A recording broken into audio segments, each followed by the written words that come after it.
Good afternoon, everyone. 4 o'clock straight up on the East Coast. It is indeed a Wednesday edition of Middays with Q coming at you live from our good friends and powered by Triax57 on this Wednesday, the 16th of July, 2025. As always, I'm your host, Rich Quinones. 2 hours to play with. We'll take you up to 6 o'clock straight up, as we like to say, as we don't even try to get over the hump. A Wednesday is for therapy. It is a Woosah Wednesday edition of Middays. And basically, if you're just new to the game, this is how we play it. Typically, what will happen is within the first 5 or 10 minutes of the program, some listener, caller, texter, commenter will try to get under my skin. We try to woosah. We try to take a step back and we try to relax a little bit. Now, I can tell you, I'm already in a cranky, aggravated mood on this Wednesday because we got a lot to get into. And again, my crankiness has no limitations. Costco's going to join us at 15. Lloyd Vance, who, oh, by the way, I'm not throwing him under the bus, got caught up, but I think he totally blew me off. Tuesday segment at 5:05 is going to join me. So that already aggravated me. Yeah, the All-Star game last night. Again, full transparency, didn't watch one pitch. I know everyone's up in arms because Schwarber won the MVP and, they went to all these different gadgets last night. I don't care. I don't care. I talked to Steve Gardner about this on yesterday's show. Now, miking up players is always unique and compelling. I would have stayed for that, but to be quite honest, I was in my own world doing some hoop stuff, doing some boxing stuff, prepping for today, and really dabbled into a couple new shows on Netflix, which I am going to discuss on this Wednesday. But there's a couple of routes I want to go today. As I mentioned, Costco is going to join me in about 15 or so minutes. We're going to talk a little SEC. Get in on the conversation. You can always hashtag MWQ. And as always, get social with us at Triax57 on Facebook, IG, and X. Log on to Triax57.com. You can follow me on X and IG at Rich Q and Q. And of course, TikTok, Rich Q on the mic. All right. So with that being said, this is where we're at today. And I have a couple of thoughts on this. I don't know if you guys read it, saw it, glossed over it. The whole, Joel Embiid talking about his NBA legacy and how he wants to be remembered. And ESPN did this 36-page piece on Embiid. And now everyone on X is like, you can't question this man's heart and toughness and discipline and all this other nonsense. And I didn't get into Paul George just yet. And it's not good. He goes under the knife, left knee surgery after a workout injury. He's injured again. Listen, this team, I don't know what it is. I really don't. I mean, is it they just don't take care of the players? It makes no sense. Do the players not actually give a rat you know what about their conditioning, their body? Do they even care? I mean, you had Embiid down, you had George down, you had Maxey all shut down prematurely to recover from injuries. And that was done with the goal of having these guys back on the floor, fully healthy and engaged from training camp. And then you learn things goes off the rails on Monday and Tuesday that George had surgery on the knee after getting injured in a workout. I mean, can this guy walk 10 steps? What are we doing? Can you walk 10 steps without tearing up a knee? Or an ACL or a ligament or something? I mean, wow. All right. So this whole idea that Embiid is all about his legacy and how he's going to be remembered, I think is utter nonsense. I think it's BS. And I think we have every right to question this man's toughness, this man's heart, and this guy's commitment to the game. I don't want to hear this nonsense about, this is a winning player. He's a franchise player. He's unequivocally a great talent when he's on the floor. He is a great talent when he's on the floor. But, oh, by the way, he's missed 452 games in 11 seasons since he was drafted number 3 overall by the Philadelphia 76ers. That's injury prone. Then you get the label of being soft because you're always breaking down.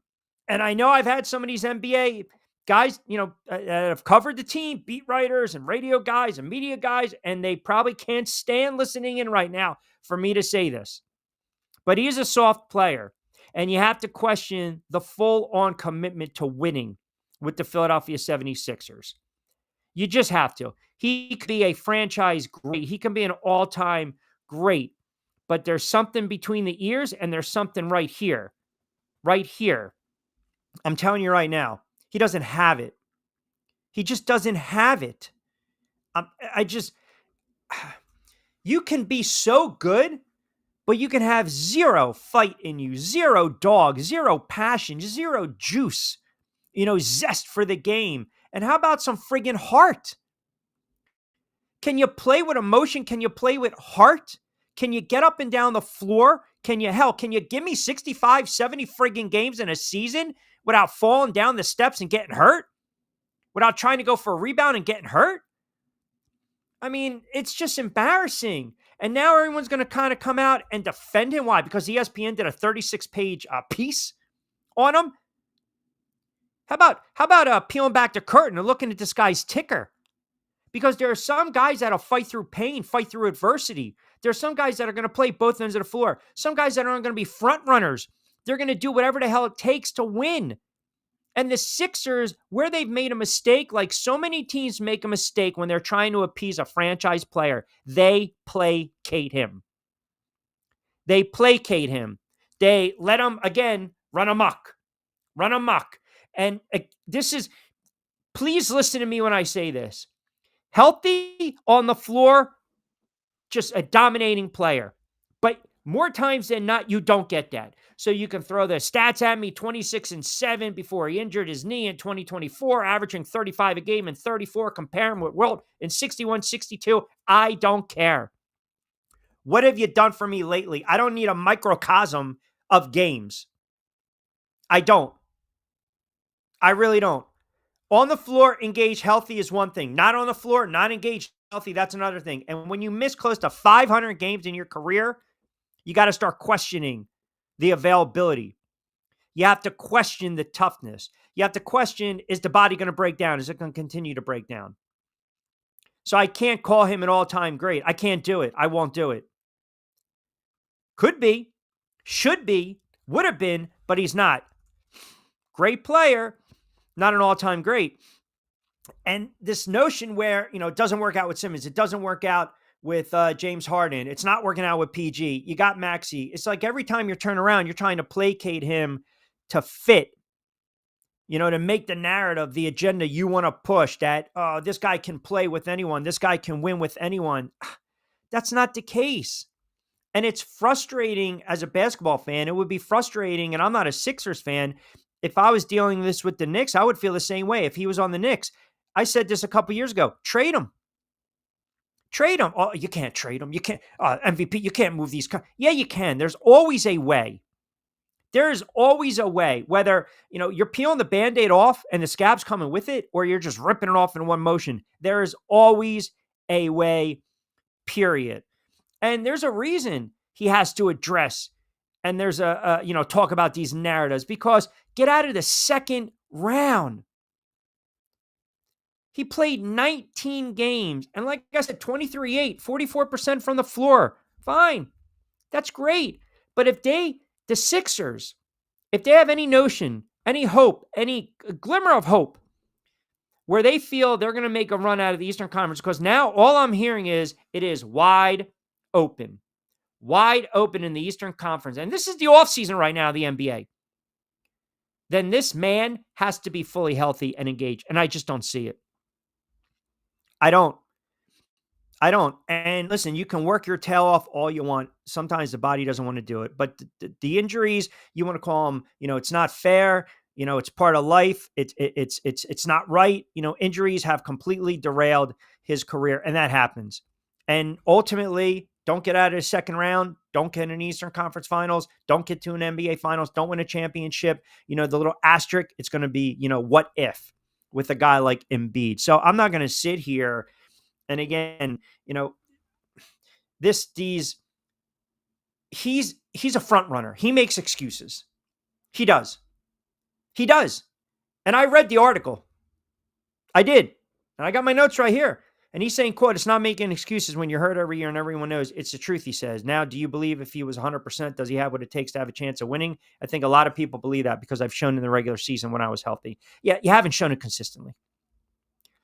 But you do make excuses, and you are a front runner. And the Sixers basically bow down to you to try to placate you and give you all the pieces to the puzzle. And it's not working. It doesn't fit.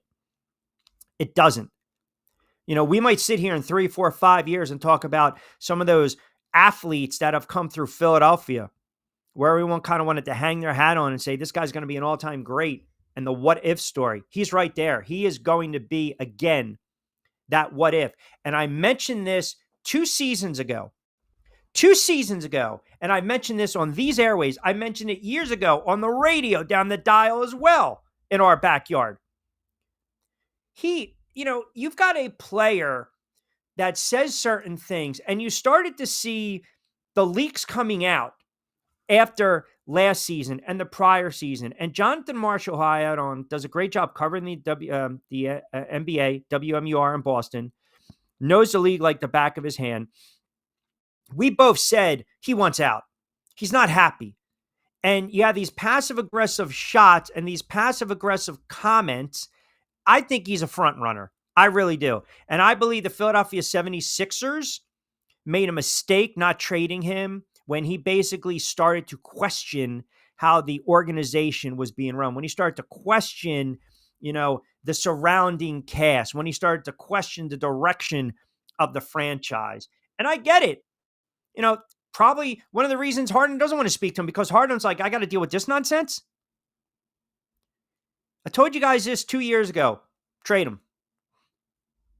Trade him. And he can sit there all he wants and say he didn't want James Harden. Yeah, he did, because there's an inferiority complex with Embiid when he feels he's not that guy. He's not the man. And you see it. The flip and the flopping, when you're winning, everything's great. But God forbid when he gets best in the first or second round of playoffs and he's crying, there's an excuse there and we got to lay off and we got to back off. Get the hell out of here. Stop. Just stop with that nonsense. That's the problem with some of these articles and these narratives and these agendas that are being pushed. Can't we just be honest right here? Should have traded him. Should have traded him when you had the chance. They chose not to. And now they're stuck with him. And the guy's off injured. 452 games. Period. But yet we want to sit there and try to placate him. Yeah, have fun. I'm not going to do it. I'm not. Because there's enough talent to go around where you can make it work. You don't need one player to win it all. You need a handful of players. You need complementary players. You need things to open up for you. I don't care what sport it is. I don't.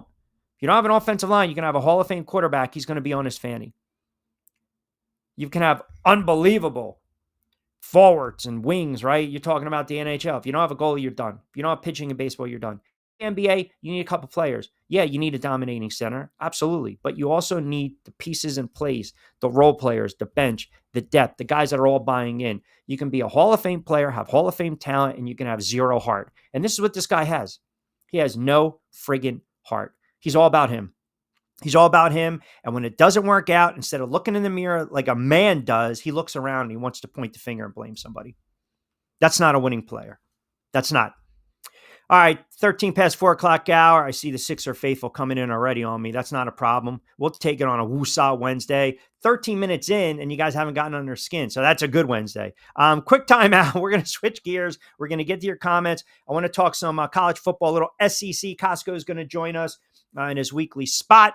So we'll break down the SEC. And as you guys alluded to last week, he gives you great value for the buck, does Nick Costco. All right, keep it locked in on a Woosah Wednesday edition of Middays with Q. Quick timeout. We'll come back on the other side. Blast got the drinks pouring. Take a risk like it's a short thing. Going in, yeah, I'm going all in. Cool out, yeah, you can bring a friend. Dive right in, let's go. Move forward and dip in the cold. Let the rhythm take control. It's going down tonight, yeah. Dive right in, let's go. Move forward and dip in the cold.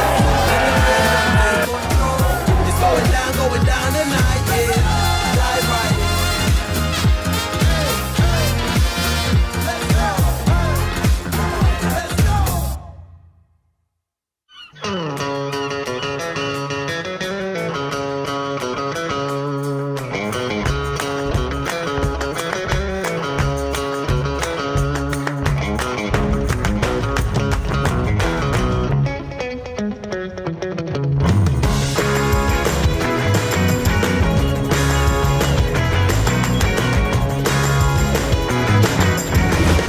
what the Down Beach Seafood Fest is all about. It's about community, it's about friends, it's about culture, right? The food culture in Atlantic County is rich.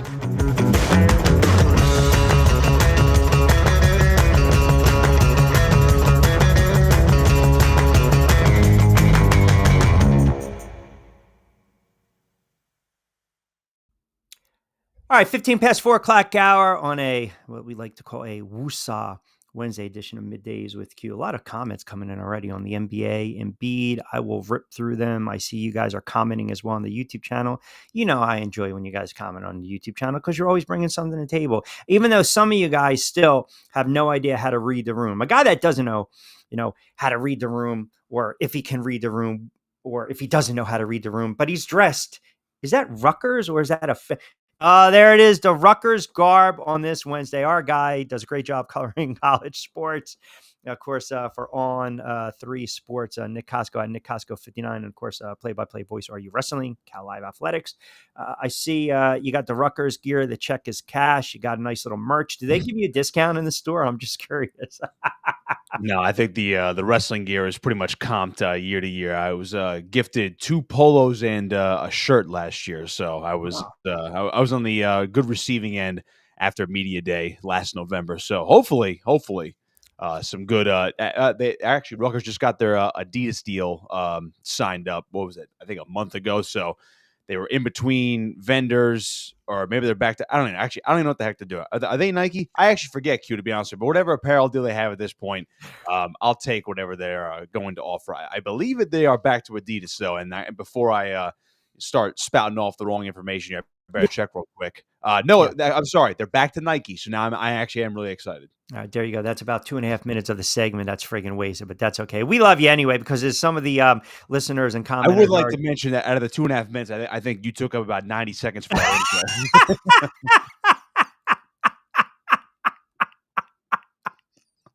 I mean, you're gonna really on a Woosah Wednesday. You're gonna try to get on me. Wow. I mean, that's all right. That's fine. That was unintentional. I think that was that's your own fault. Yeah. Hey, listen, I can take don't worry about it. All right. Let's get into it. All right, SEC. As we kind of continue to look at some of these conferences with college football right around the corner. So you look at some of these tight odds realistically, and these are via FanDuel. Texas plus 280, Georgia plus 290, Alabama plus 480, LSU plus 700, A&M, Ole Miss, Florida, larger, obviously Vanderbilt, if you're feeling courageous, plus 30,000. Now the favorites coming in, Texas, right? They're the favorite to win both the SEC National Championship heading into the season. Probably says a lot about their talent because this team lost 14 players to the NFL, and they're still preseason favorites to win it all. So let's kind of take a look at Texas to start things off on this Wednesday. They are stacked with elite talent, and obviously, it starts with that quarterback. How about Texas and that offense, and where do you like them handicapping wise when it comes to the odds to win it all?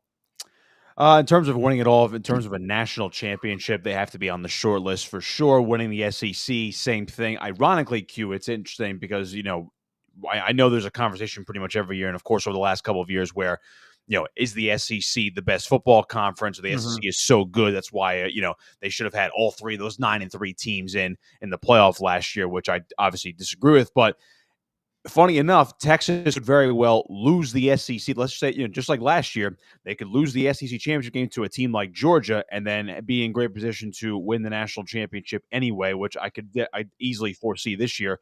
They'll be in the mix. I can't really see Texas being probably lower than a top 4 seed this year, and I think because of the way the playoff works now, again, still a 12-team playoff, but instead of the top 4 seeds going to the 4 highest ranked conference champs, it's just the 4 highest ranked teams out of the qualified playoff teams are going to get those top 4 spots, which gives you the first round bye. I do anticipate whether if Texas wins the SEC or their SEC runner-ups are probably going to end up being a top 4 seed, at least in my mind. I know they have they do have some tough games this year. At Georgia's one of them. Obviously, they're at Ohio State to begin the season as well. But, to me, Texas, that offense is going to run through Arch Manning. Everyone is on the Arch Manning hype train. At SEC Media Days this week, he had, I think, the most media members around him over any other player, which should come to as no surprise, obviously. When you look at what Arch Manning brings to the table, he's got an arm, he's got the speed. It's basically like if Archie Manning was built in a quarterback lab in the modern day, essentially, but he has the football IQ of obviously both of his uncles, his father Cooper. So he's basically like the best of everybody molded into one player.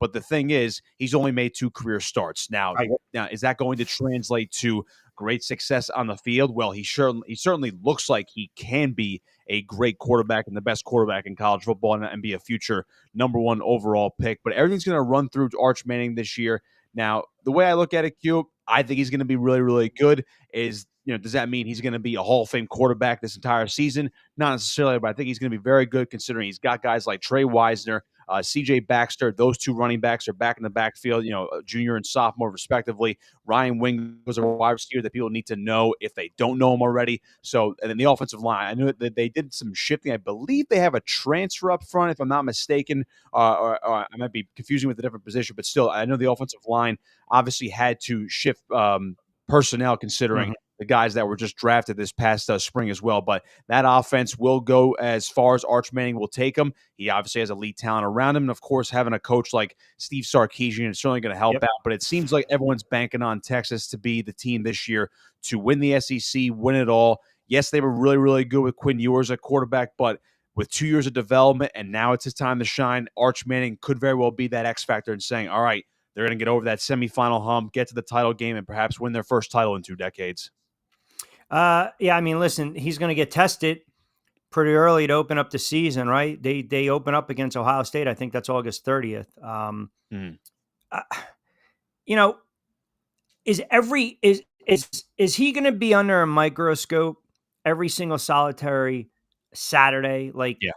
Okay. So we're talking basically like every single solitary snap is going to be overlooked, overanalyzed, overview. Without a doubt. I don't mean to cut you off, No, go ahead. but when you look at, you and I have talked about Deion Sanders for 2 years now. I mean, again, I think the over-analysis, I should say, before I start making up words here, of Deion Sanders is probably by the wayside now, but we're still going to look at pretty much every game. We're going to talk about him every week for the most part, but not to the level it was those first 2 years, considering what he brings to the table as a head coach. And obviously, the last 2 years, he had his son at quarterback in Shadur Sanders, and of course, Travis Hunter, 2-way star who ended up winning the Heisman last year. But Arch Manning, because he plays the most important position in football, arguably the most important position in sports, coming from the family that he has, with Eli and Peyton, of course, as his uncles. Cooper was a good football player until he had to medically retire. And, of course, Archie, I don't have to explain to everybody what his family name means. But because of the family pedigree, the recruiting hype that he had coming into college, the fact that he did not transfer from Texas, and he even said, I didn't want, that wasn't even on my mind at all. I had no desire to leave, even though I had to sit for 2 years. 1 year was understandable, and then last year, especially this day and age with NIL in the portal, you're like, Arch Manning could make bank at any other school. He probably could have went to Alabama, who heavily recruited him, Georgia, who heavily recruited him. Those are the other 2 finalists. It's like he could have said to those 2 programs over the last 2 years, or even before, let's just say before the 2024 season, or after he sits for 1 year, hey, I want to go to Alabama. Kirby or Nick, I want to come here. Or actually, this is after Saban's retirement. Kalen or Kirby, I want to come here, and they would take him immediately. So the fact that he has all this built-up hype for 2 years, I think that's the reason why when we're talking college football every week, it's going to be like, all right, what did Arch Manning do? Oh, sure.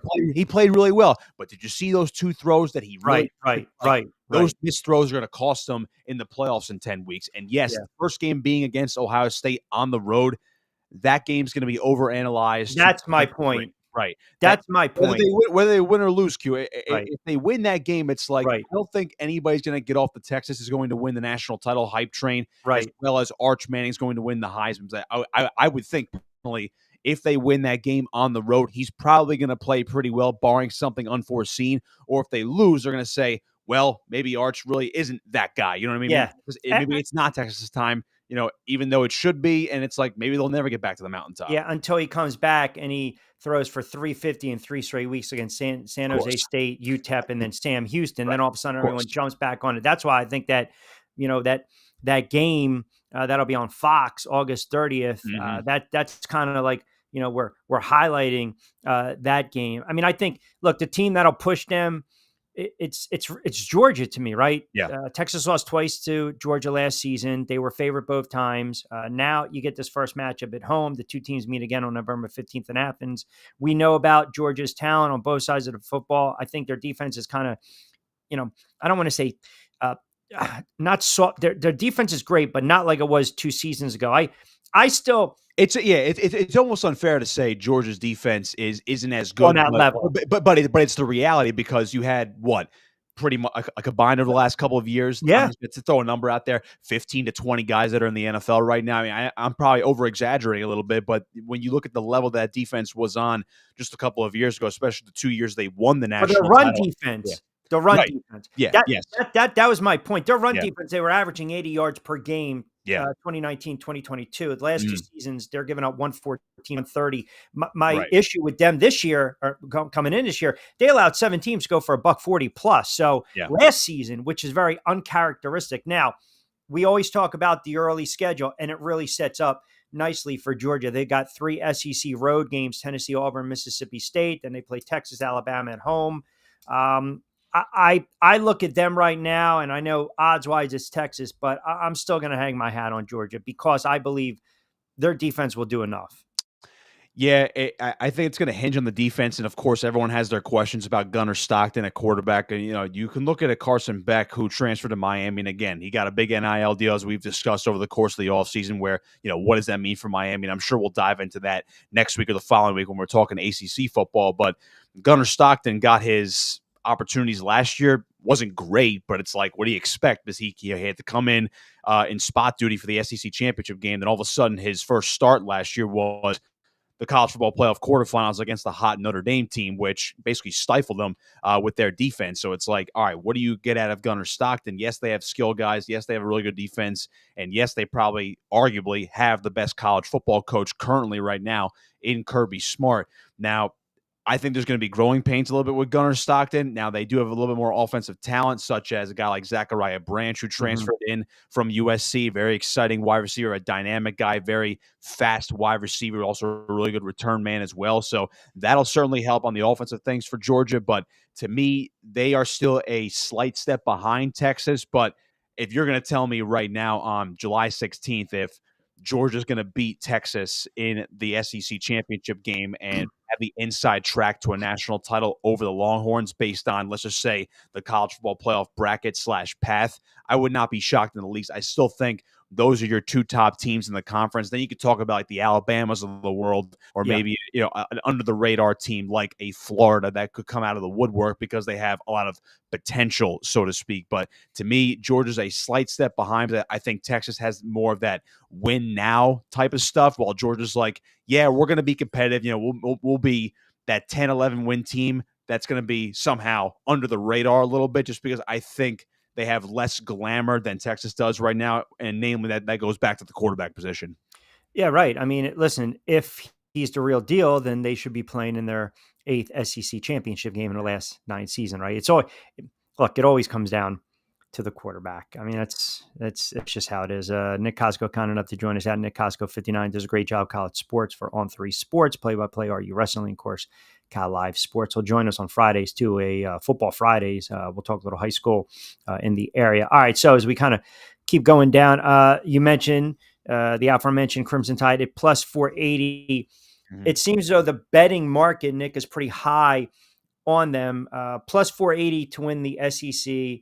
They have the 5th shortest odds to win the CFP at plus 1,100. Now, we talk about a team that had a reload in Texas, losing starters, and Georgia to some extent. Well, here you go. Alabama's returning 15 starters from last year's team that just missed the playoffs. Now, do with that information as you will. Is that enough?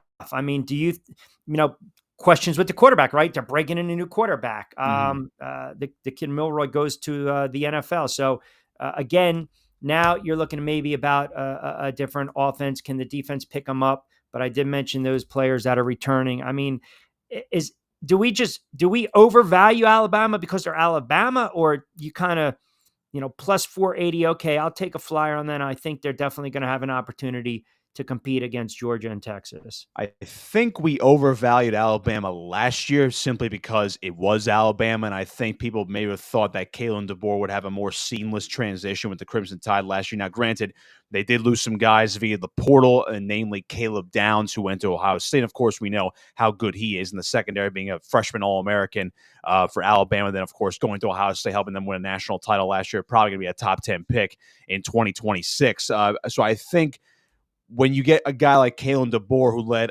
a Washington Huskies team, albeit a loaded team, Rich, but, Michael Penix Jr., and of course, they had 3 NFL wide receivers on that roster as well. I think when you see a guy like that win a playoff game, beating a Texas, beating a guy like Steve Sarkisian head-to-head with Washington, and then, what they end up going up against a freight train that year. Wherever you think of Michigan from the 2023 season, that team wasn't really losing, right? Regardless of what you think with the sign stealing stuff. But I think everybody looked at Kalen DeBoer was like, well, this guy wins everywhere. D3, his other stops in D1, as far as the way he climbed the coaching ladder. And of course, obviously coaching Washington to unprecedented heights when they got to the national title game just a couple of years ago. So I think they thought, utilizing his offense and the guys that he could bring in to implement, a different type of style to Alabama while still using some of the old Nick Saban influence last year. You're like, okay, Jalen Milroe, really good dynamic. He's a dynamic quarterback. Obviously, he was drafted this year going to Seattle, and he had his moments in 2023. Kind of regressed a little bit last year, but still had his moments in 2024. But people were probably thinking, yeah, this guy can make something out of nothing. But then they had some uncharacteristic losses last year, namely to Vanderbilt, which was the big upset. Then obviously that horrible game they played against Oklahoma. I think it was 24-3 in the second to last week last year, which ultimately cost them the playoff spot just last season. So if you say, let's just, you can play the what if game all you want, but they were maybe a few snaps away last year from being 10-2 and then definitely getting into the playoff, because there's no way you're leaving out a 10-2 Alabama team from the playoff last year. I think this year, with more of what DeBoer wants to do with his program this year, going into, getting that year 2 jump with Alabama. I think they were overvalued last year. Again, that's my long-winded answer to saying that I think they are in a better position to win the SEC this year, get to, make a run in the playoff. Obviously, they have to break in Ty Simpson, who's been, developing behind the scenes at quarterback for the past couple of years. I know it's a three-way race right now, especially with that freshman Keelan Russell is really exciting, but it's going to be Ty Simpson. I think he's more quarterback ready right now. Jam Miller's back at running back, which definitely helps. Isaiah Horton transferred in at wide receiver. Let's not forget, obviously, the star wide receiver, Ryan Williams. We talked about Jeremiah Smith over at Ohio State. Ryan Williams just as nearly good at wide receiver, only a sophomore. Of course, he's one of the video game cover athletes this year. And, of course, they have Caden Proctor at tackle, who's probably going to end up being a first-round pick next year anyway. So the offense is right there. They brought back a lot on defense and a lot of veterans on defense, a lot of seniors, a lot of juniors on that defense. So I think it's really looking good for Alabama this year.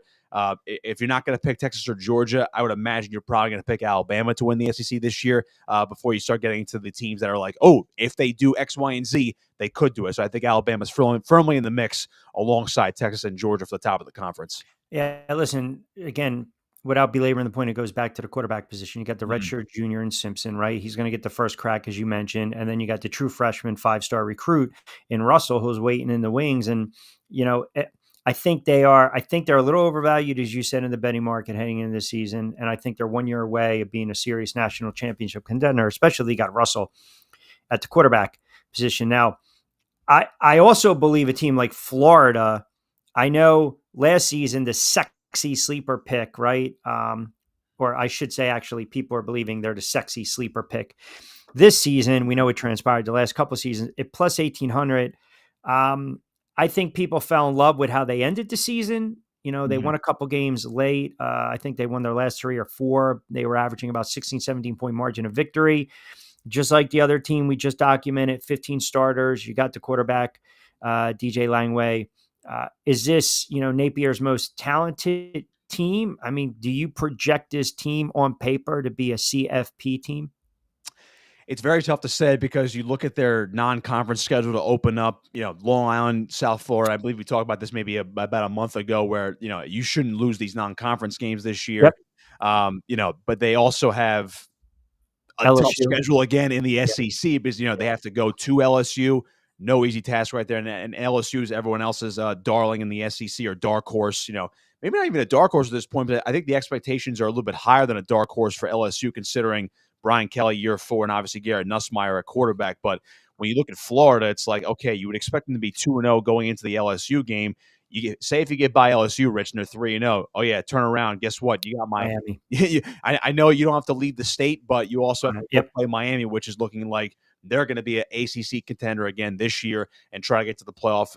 For under Mario Cristobal, they do host Texas, which does help, but they're at Texas A&M. Brutal draw right there. They have Mississippi State at home, so that should be a win. Of course, Georgia's always a tough game. I know it's a neutral site game, so to speak, obviously with being the world's largest outdoor cocktail party. But they're at Kentucky, at Ole Miss. Now, I don't think Kentucky's great, but it's obviously a weird place to go play. At Ole Miss is not going to be easy because, of course, Lane Kiffin always has those string of games, right, where it's like, Ole Miss shouldn't have won that game, but they did. And then it's like Ole Miss shouldn't have lost that game, but they did. So which one are you going to get there? They do host Tennessee, so that does help out. And, of course, they host Florida State to end the season. So if they can get by some of the landmines, so I would say if you're looking at a 4-0 Florida team, with wins over LSU and Miami, it's like, okay, maybe you can afford losses to the top dogs in Texas and Georgia. Then, of course, you have to win out at that point, be a 10-2 team. Do they have the potential? Yes, I think it hinges a lot on DJ Lagway, and of course, if he's healthy all season long, they expect him to be ready to go at the start of the season. He's going into his sophomore season.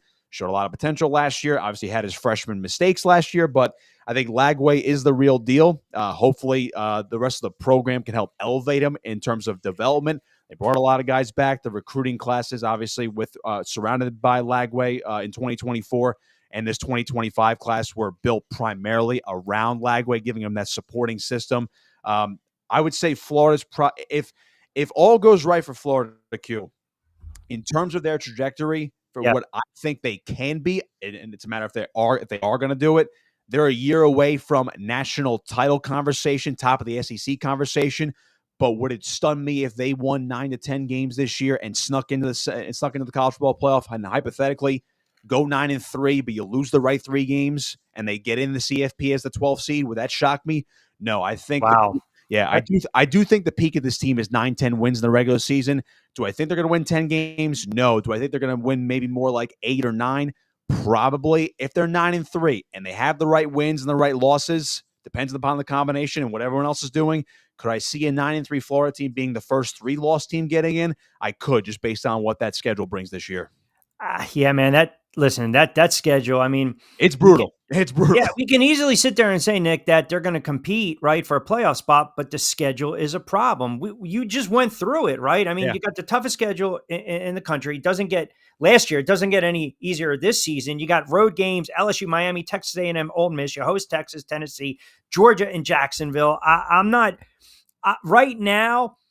I'm not sold on them being, I'm not going to say the powerhouse, but, upset the apple cart in the SEC or national title contention. I can't, and we kind of now, if you undervalue and look at some sleepers, Auburn, LSU is sitting at plus 700. Kentucky, right? We can get to their win total in a moment. Give me a sleeper pick. Well, here, how about this? So Scott says South Carolina is my sleeper.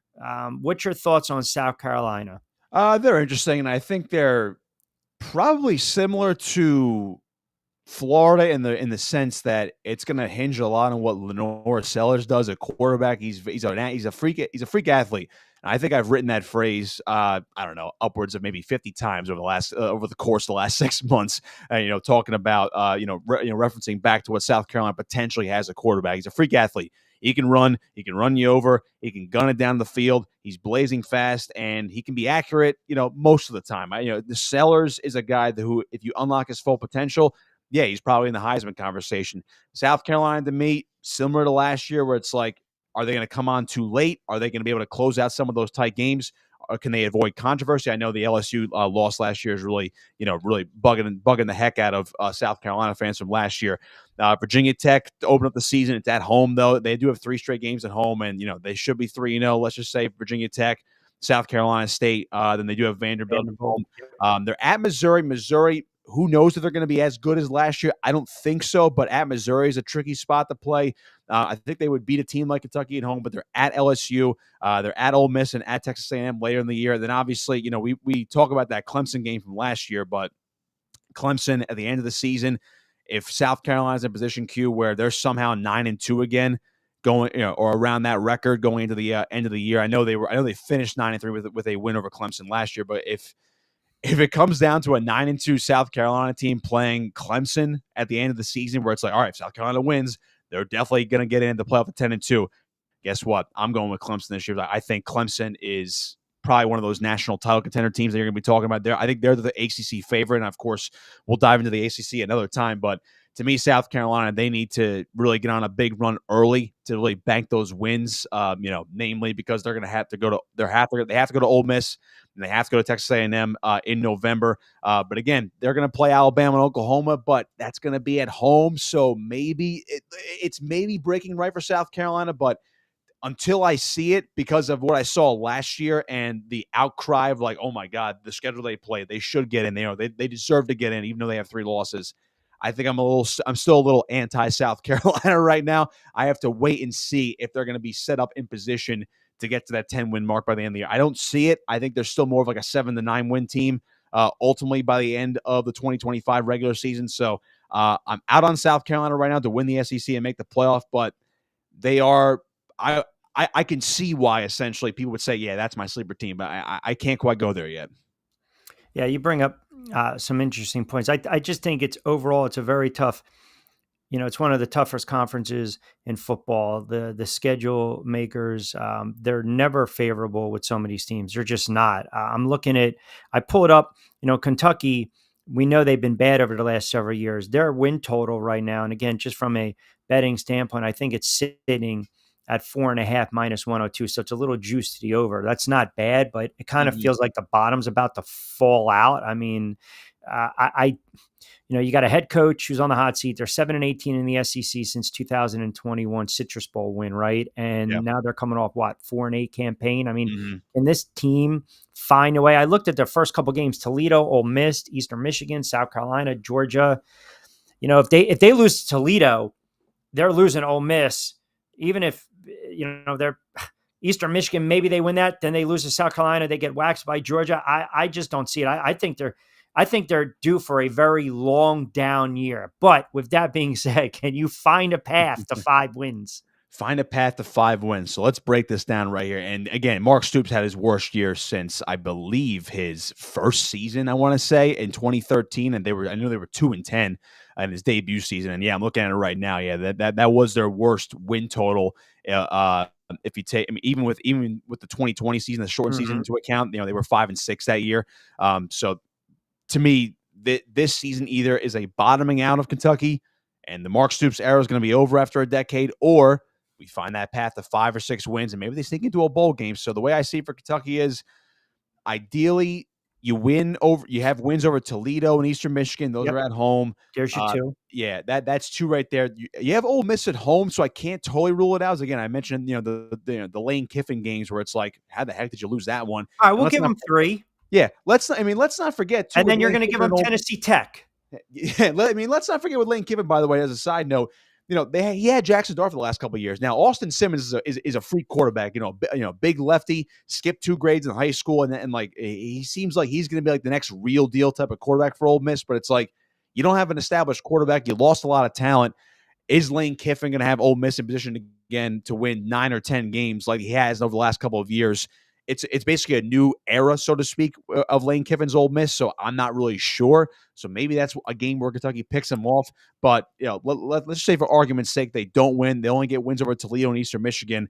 To me, you're 2-1 going to the South Carolina game. You're probably going to lose to South Carolina and Georgia. So you're 2-3 going to the Texas game, which is at home, 2-4 to me. So halfway through the year, you're 2-4, and you need 3 more wins out of your last 6 games to get to that 5-win mark.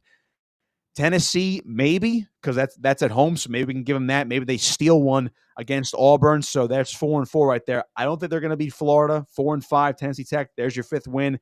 They're at Vandy and at Louisville, so I think there is a path at Vanderbilt and at Louisville. You know, people are going to scoff at Vanderbilt, but they have improved under Clark Lee. So to me, you know, I don't think they beat their rival in Louisville this year. That's just me, but I think there is a path to 5 wins. But you have to beat Toledo and Eastern Michigan and get that win over Tennessee Tech, baby. Otherwise, it's going to be a long year here for the Wildcats in 2025 and probably the end of Mark Stoops. I agree wholeheartedly. I might have to ban that Rutgers shirt. The Rutgers little faithful come out, right? Man says, side note, shout out to Costco with the C for not keeping banker hours. Michael says, that's a great shirt because he's an RU guy. Man goes on to say, punctual, eloquent, articulate, succinct. Well done. This is what happens. They go back and forth, right? You know, you got Beetlejuice in there. Ever the Broncos, Rutgers, or Penix is discussed on Middays, he magically appears. By the way, De Facto had a good comment I wanted to, before I let you get out of here. What happens to Cincy with Stewart? I think it's right now potentially going back to college, or since he just screwed, is Texas A&M going to be that much better with Stewart? I mean, it's very weird that this kid's not signed, and there's, you know, the agent came out. There's a dispute right now with him and Cincy, and isn't over. It's not apparently. It's not over money, right? They're talking about the rookie wage scale that was implemented in 2011, the CBA. He's fully guaranteed 4-year contract at 2025. His 17th overall should be worth $18 million, which includes about $10 million. So the disagreement is over the language in the contract, which would trigger the voiding of his salary guarantees with a breach or default by him. Mm-hmm. So, I mean, I don't know. Do you have anything, anything, you know, the latest on that situation going on with this kid? It is kind of wild. And I saw that report this morning from, you know, I believe it was from one of my former employers. So, to me, I don't think there's, I don't think there's much to it, to be honest with you. Because well, first of all, it would be an unprecedented situation. So if it actually happened, would I be stunned? Yeah, probably not, because this day and age, I'm not shocked by anything when it comes to anything college athletics related. So, like, I mean, he didn't sign a contract. So on the surface, you're like, well, he didn't sign a pro contract, and it's like, could he go back to college? The current NCAA rules would prevent him from doing so. So I think I followed up and I read something. I believe Mike Florio might have wrote it. I think it was from Pro Football Talk, where it was something along the lines of, like, if he's going to get this rolling with his agent, and I guess this is where, you know, you have to get lawyers involved. To quote the great Andrew Brandt, there will be lawyers. Right. You have to get this rolling now, because it's the middle of July. Training camp starts in 2 weeks for the Bengals, if not, less than 2 weeks. So it's like it. I couldn't personally. I'm going to put it at, because again, anything's possible this day and age. I'm going to put it at a 0.01% chance that he actually is able to go back to school and play for Texas A&M this year. And I think the term, based on conflicting reports that I've read, him actually working out with the team right now is a very loose term. I think he's just there, and maybe he's just keeping himself in football shape. It's not. I don't think it's necessarily. Well, you don't want ambiguity. You don't with the language. You got to remove all doubt, because the devil's in the details with these contracts. Period. Right, and I think ultimately he will get a deal done with the Bengals. That's just my educated guess. Okay. That's not any inside reporting. I don't have any insider information on that. As far as the NFL is concerned, but I think he ultimately will play for the Bengals this year. Or ultimately, could he just hold out his entire rookie year? We've seen crazy things happen in the pros. We've seen crazy things happen in college football. So is that a possibility? Sure it is. But as far as him already getting drafted in the first round, and the fact that he legally cannot go back to college football right now, I do not see him going back to Texas A&M and playing 2025 in College Station. I think it's Cincinnati or bust right now. All right, before I let you get out of here, I'm up against it with the break, but pull this comment, got about a minute. Man says, non-room reading question, can we ask Costco if there's such a thing as Central Jersey? Now, let me interject, first of all, because technically WCTC home of, I believe, your Rutgers football, that's considered Central Jersey, is it not? I believe they are. It's licensed to New Brunswick. Well, I think they're Fox Sports Radio New Jersey now. If I do. All right. Well, I was, so, I was. So I'm going. So I'm going to. Throw it to the side. Right.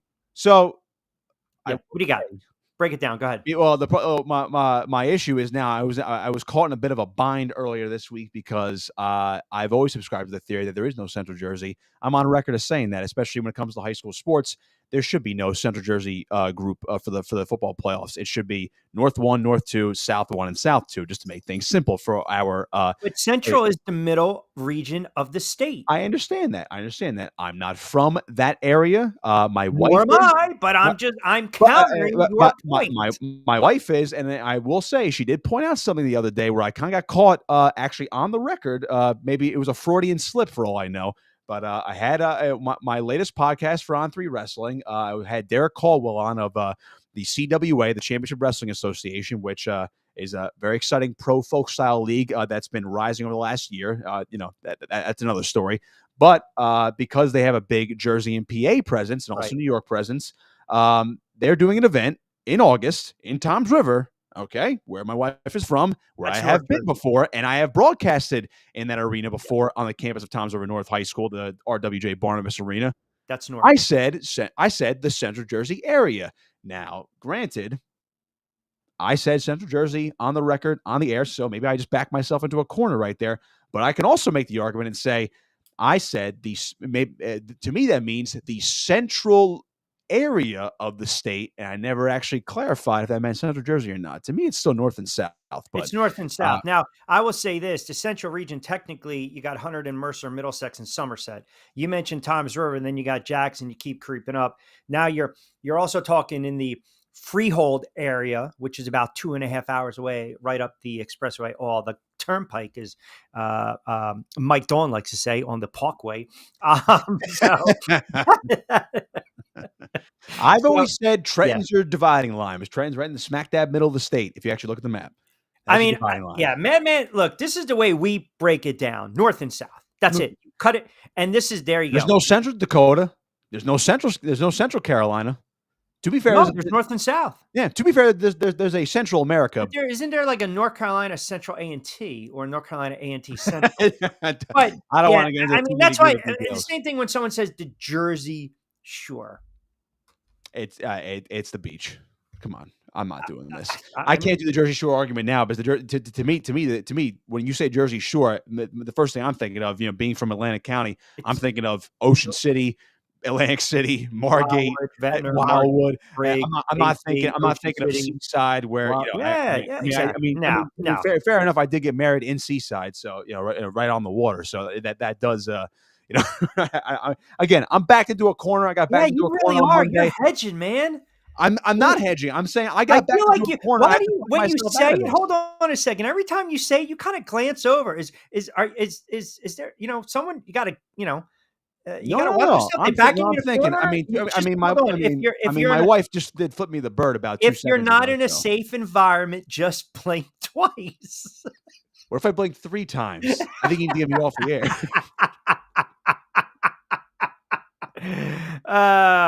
All right. What do you want to hit next week? She got me. Yeah. She got me. But I am gonna fight the good fight. I will fight myself out of this. I don't care how long it takes, but I will fight myself out of this for a couple nights. You want to hit ACC next week? We can absolutely hit ACC next week. We have Clemson, Miami, your boy Bill Belichick. There's no shortage. We're gonna have a little fun with that. My obsession with the hoodie, like that's right. Pablo is the big man says Torres, not Torres. All right, brother. I always appreciate you. Everyone give Nick a follow at Nick Costco 59. It does an outstanding job. And as we like to say, a lot of value for the buck with Mr. Costco with a K, not a C. Always appreciate you, brother. Thank you. Appreciate it, Rich. Thank you. All right. You got it. There's my guy, Nick Costco. He's fantastic. Yeah. I'm not a fan of the Seaside Heights. I'm not. Or Seaside Heights, pardon me. Isn't that, Jersey Shore? The Jersey Shore, which is like season what? 20-something? Let me get to some of these comments that you guys were talking. Oh, a lot of Sixers fans coming in. Let's see. Madman starts off. This had to be what? I would say probably 3:59. Banker hour seems to be contagious. Let's go. I just found out about this mini home run derby during the All-Star game. Hard pass. Horrible. Embiid's heart. I don't know what I said there. Yeah, comical. What, me? Are you referencing me because I question Embiid's heart? Embiid is too concerned about ordering Shirley Temples. He stopped doing that. De facto wants to know a non-read the room comment when I'm talking Sixers are going on a great rant. Who wins the fight, RG3 or Jack? Yeah, they've kind of gone back and forth, have they not? I think what Shaq say? He was going to pop him in the mouth, right? Right? You know, he threatens to punch. I think it was over that Angel Reese social media post. Everyone, settle down. Settle down. I mean, some of the stuff some of the stuff is just wrong. Some of these comments, to be quite honest. I mean, if that's how somebody really thinks, I don't have time for that kind of nonsense. I don't. You go out and you make derogatory, you speak in derogatory terms, or you come off as a racist or a sexist and disparaging remarks, then yeah, I mean, you're a clown, and if you say the wrong thing, you should be popped in the mouth. Seems like calculated an interview to me and Embiid once out. Yes, I felt the same thing. I never felt that he is 100% all in. Scott had my doubts when the MVP meant too much for him. He's not a winning player. He's just not. He's not a winning player. And after a while, you got to just say, boom, right? No. Embiid is comical, no heart. Yes. Thank you. No. Still love. All right. Fast approaching 5:00. Hopefully, I don't know. I felt Lloyd kind of blew me off yesterday. He knows it's a Tuesday. It's a 5:05 spot. I'm sure he's listening in right now. I'm sure there's going to be some type of juice, some type of excuse. I don't know. Kevin C chimes in. Q, why do Rutgers fans chime in when you're talking friggin' SEC football? It's a great question. That's a great question. I don't want to call out any Rutgers fans because Nick is a Rutgers guy. Nick eats, breathes, and lives Rutgers. That's his squad. That's where he went to school. Loves Rutgers football, Rutgers wrestling, loves the Rutgers, the Scarlet Knights, the Rutgers Red. We're talking SEC football, and I got Michael coming in with the RU chants. Kevin's 100% correct. 100%. That at that moment, now we're starting to creep into the territory where some of you guys are not reading the room on a Wednesday. Even though it's a Woosah Wednesday, you're not reading the room. It's a really bad look. That's a really bad look. I'm a little disappointed. I would say this. I'm not one to call anyone out, but I would expect a little more from that section of the corporation because you've got 4 or 5 guys that get it. And then once in a while you got someone from the C Corp that decides to go rogue and you're blasting with the RU comments. That's ridiculous. That's not good. No, he does not. Costco is all about I think Costco does, he does, what does he practice? Does he practice? Not jujitsu. He does a lot of grappling. He's got that wrestling background. No, Nick's a strong kid. He does not partake in the unhealthy food. He does not partake in the unhealthy food. Either do I. I start it and I can't, I have my moments where I go straight black coffee. I can't do it. I just can't.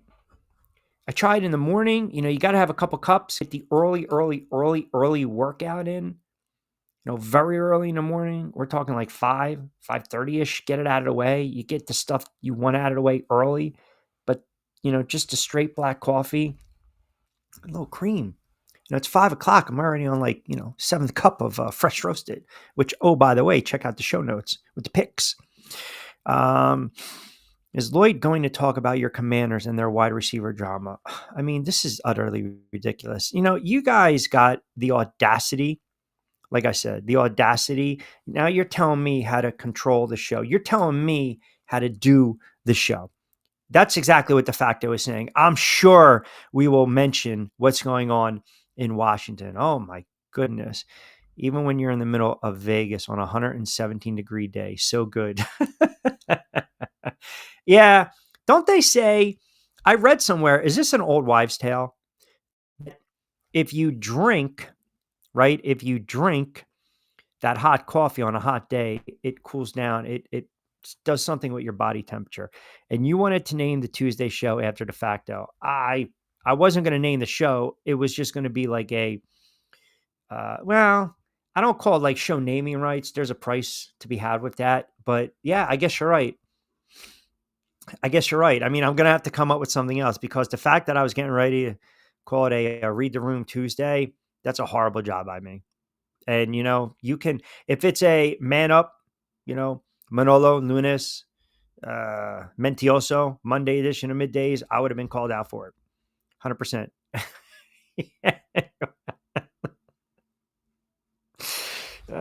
Somewhere Art Vandelay is absolutely smiling. All right, 16 to books, 5 o'clock straight up, quick timeout. Hopefully we'll have Lloyd Vance on the other side. The glass got the drinks pouring. Take a risk like it's a short thing. Going in, yeah, I'm going all in. Get it cool out, yeah, you can bring a friend. Dive right in, let's go. No more than dip in the flow. Let the rhythm take control. It's going down tonight, yeah. Dive right in, let's go. No more than dip in the flow. Let the rhythm take control. It's going down tonight, yeah. Dive right in.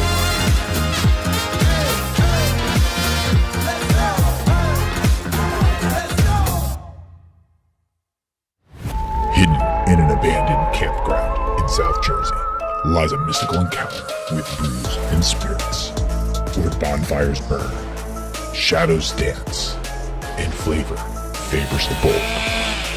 Ghosts, ghouls, goblins, grown-ups, it's time to reclaim Halloween. This is Witchcraft, October 10th and 11th. For tickets and information, visit witchcraftnj.com.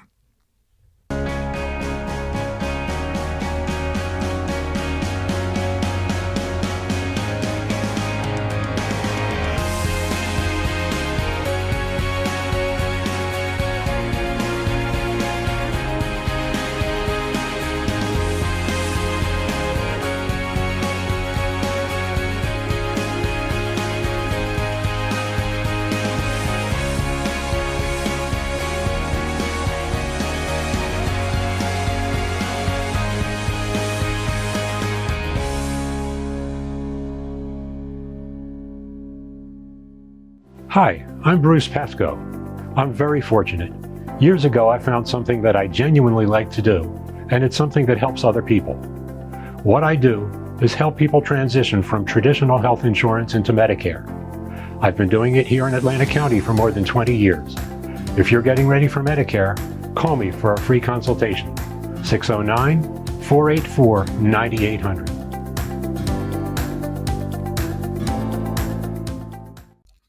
All right, 5 o'clock straight up on a Woosah Wednesday edition of Middays with Q right here on Triax57 on X, on YouTube, my YouTube channel, Triax57 Facebook, and Triax57.com. Rich Quinones here. We'll take you up to 6 on another hot and steamy 16th of July, 2025, Woosah Wednesday. How long does it take for you guys to get under my skin? De facto is getting there. And I'll tell you this, if Lloyd doesn't pop on at 5:05, we might have to do something very unprecedented. I don't want to have to do it, but we might have to do it, if that makes sense. I mean, do I sit there? Do I technically go timeout?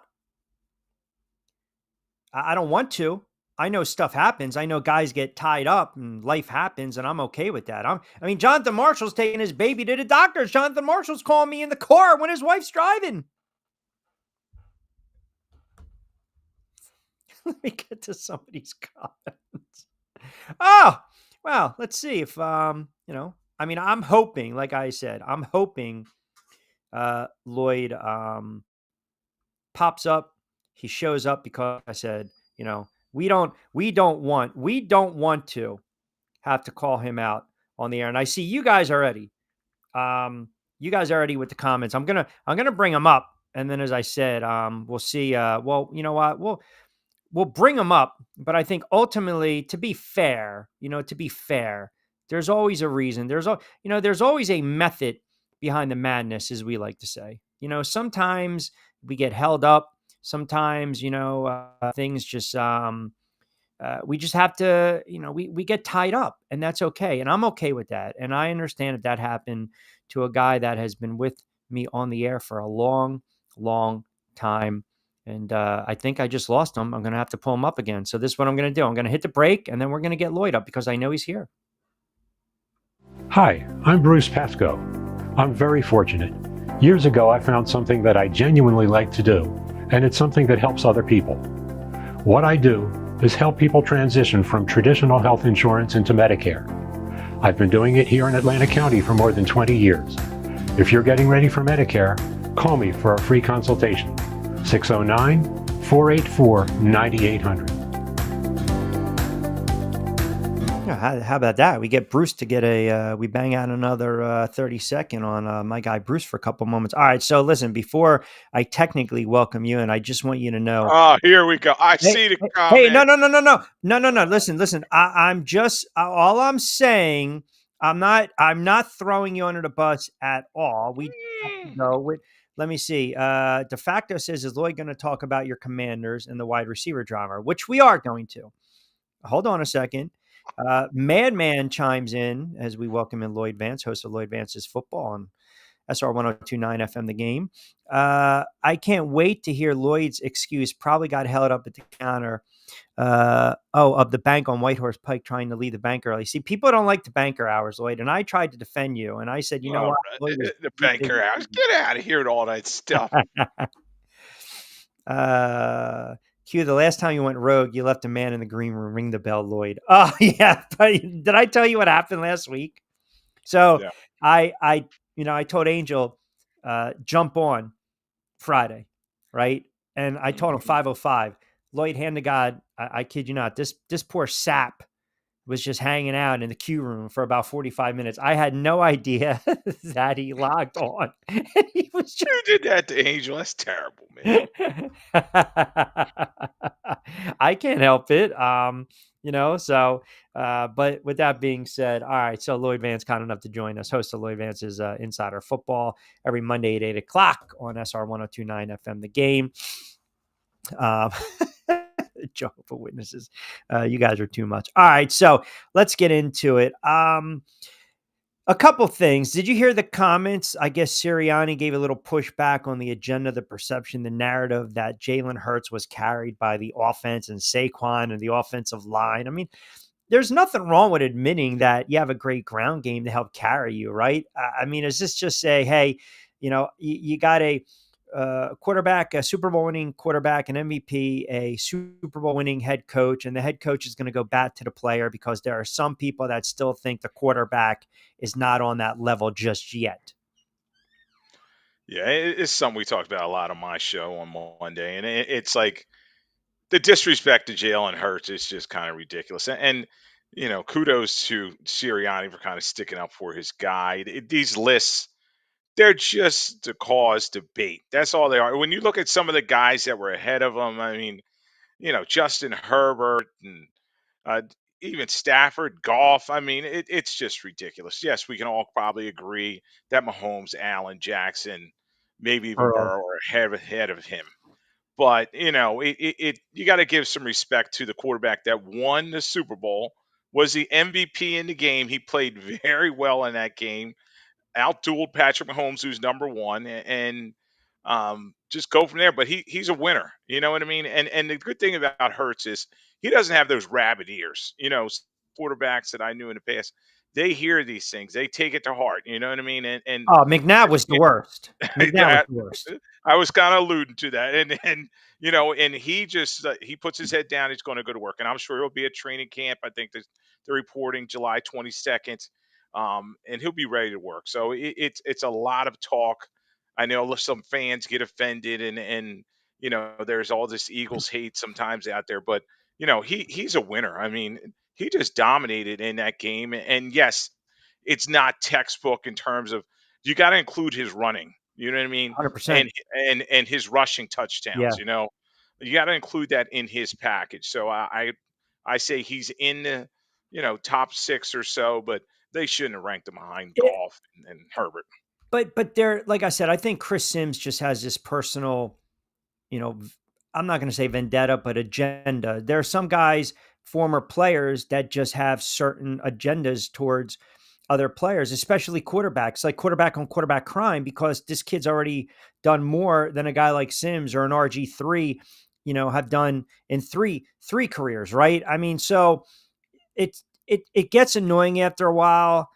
I still I look at this Eagles team, and if Hurts puts up, just Hurts like numbers, doesn't turn the ball over, they come out of the gate, they beat Dallas. Hell, they go on the road and they beat Kansas City. They beat the Rams, the Bucks, the Broncos. They got the Giants. I mean, they can either have this 6-0, 7-0 kind of start, or maybe they struggle a little bit offensively. It doesn't mean that he's a bad quarterback. Like, you have to kind of put it in perspective. Is the line breaking down? Is the defense getting exposed? And I say all that to say this. If this team is going to make a deep run, if this team is going to repeat as Super Bowl champs, like, where can you find a weakness with this Eagles team right now heading into the season? Yeah, Q. Or There's a cause couple for spots. concern? How about that? Yeah, cause for concern. Maybe the third wide receiver position. I mean, that's what Well, we're that's talking not a about. bad problem to have. Exactly. You have probably the best starting pair in the National Football League, and the third wide receiver is something they need to look at. Dallas Goedert, little banged up at the tight end position, and the defense. They have some new guys coming in for Sweat and Milton Williams, those guys that left. So, some small things, take contention with, but this Eagles team, uh, they're dominant. And they had a good draft with Howie Roseman. He once again is going to the SEC and mining it. It's the minor league of the National Football League, and he's bringing in all those guys, and they've kind of reloaded. So, we know how tough it is for teams to repeat. We saw Kansas City do it a couple years ago, but it hadn't been done since the Patriots all the way back in 03, 04. So, the Eagles are going to be the hunted. And when you and I looked at their schedule, and I'm looking at it now, Yeah. they, they're going to be on prime time a lot, and they have some tough opponents. Teams that made the playoffs. At Kansas City week 2, the rematch with the Rams in week 3, at Tampa Bay week 4, Denver week 5, at Minnesota week 7, Yep. at Green Bay week 10. And then they have By the way, I Detroit. see how you just glossed right over the 2 games. The Giants. Well, As you should. we're talking about tough opponents, but you never know. Those divisional games can bite you in the butt, and they have to be prepared, because I think the So Eagles were only 4-2 in the division last year. let me cut you off real quick. I am curious, Sure. the defensive backfield, right? The depth, that's always, I think, a cause for concern, right? I mean, look, they've got, the defensive line, you got talented players in Davis and Carter, but I think also you want that strong defensive line, those rotations. The secondary took a step back in 2023. We talked a little bit about the subtraction, the addition.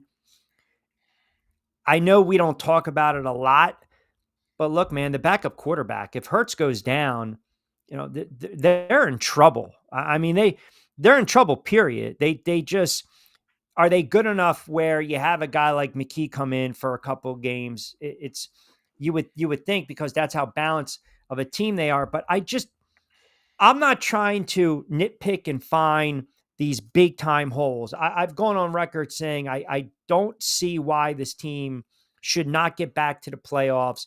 And if they lock up home field advantage, you win one game, you're already back in the NFC Championship and you're hosting it. I don't know if it's more of a product of the NFC as a whole or the league being watered down, but they're very good. And Howie Roseman put together a very strong roster over, again, the last several years. I think the only thing that'll stop them will really be a major injury to someone on the line, a Hurts or a Barkley. Other than that, I don't know how you sit there and say that this team's not going to be able to get back to the Super Bowl, or at least make a deep run through the NFC.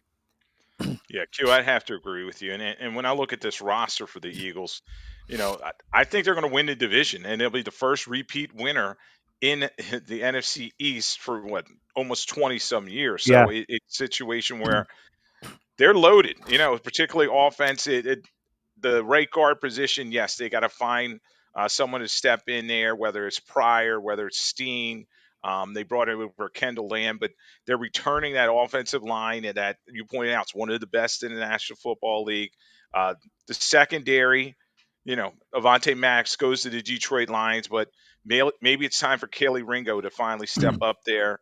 Safety, Sidney Brown, is he the answer stepping in there for C.J. Gardner-Johnson?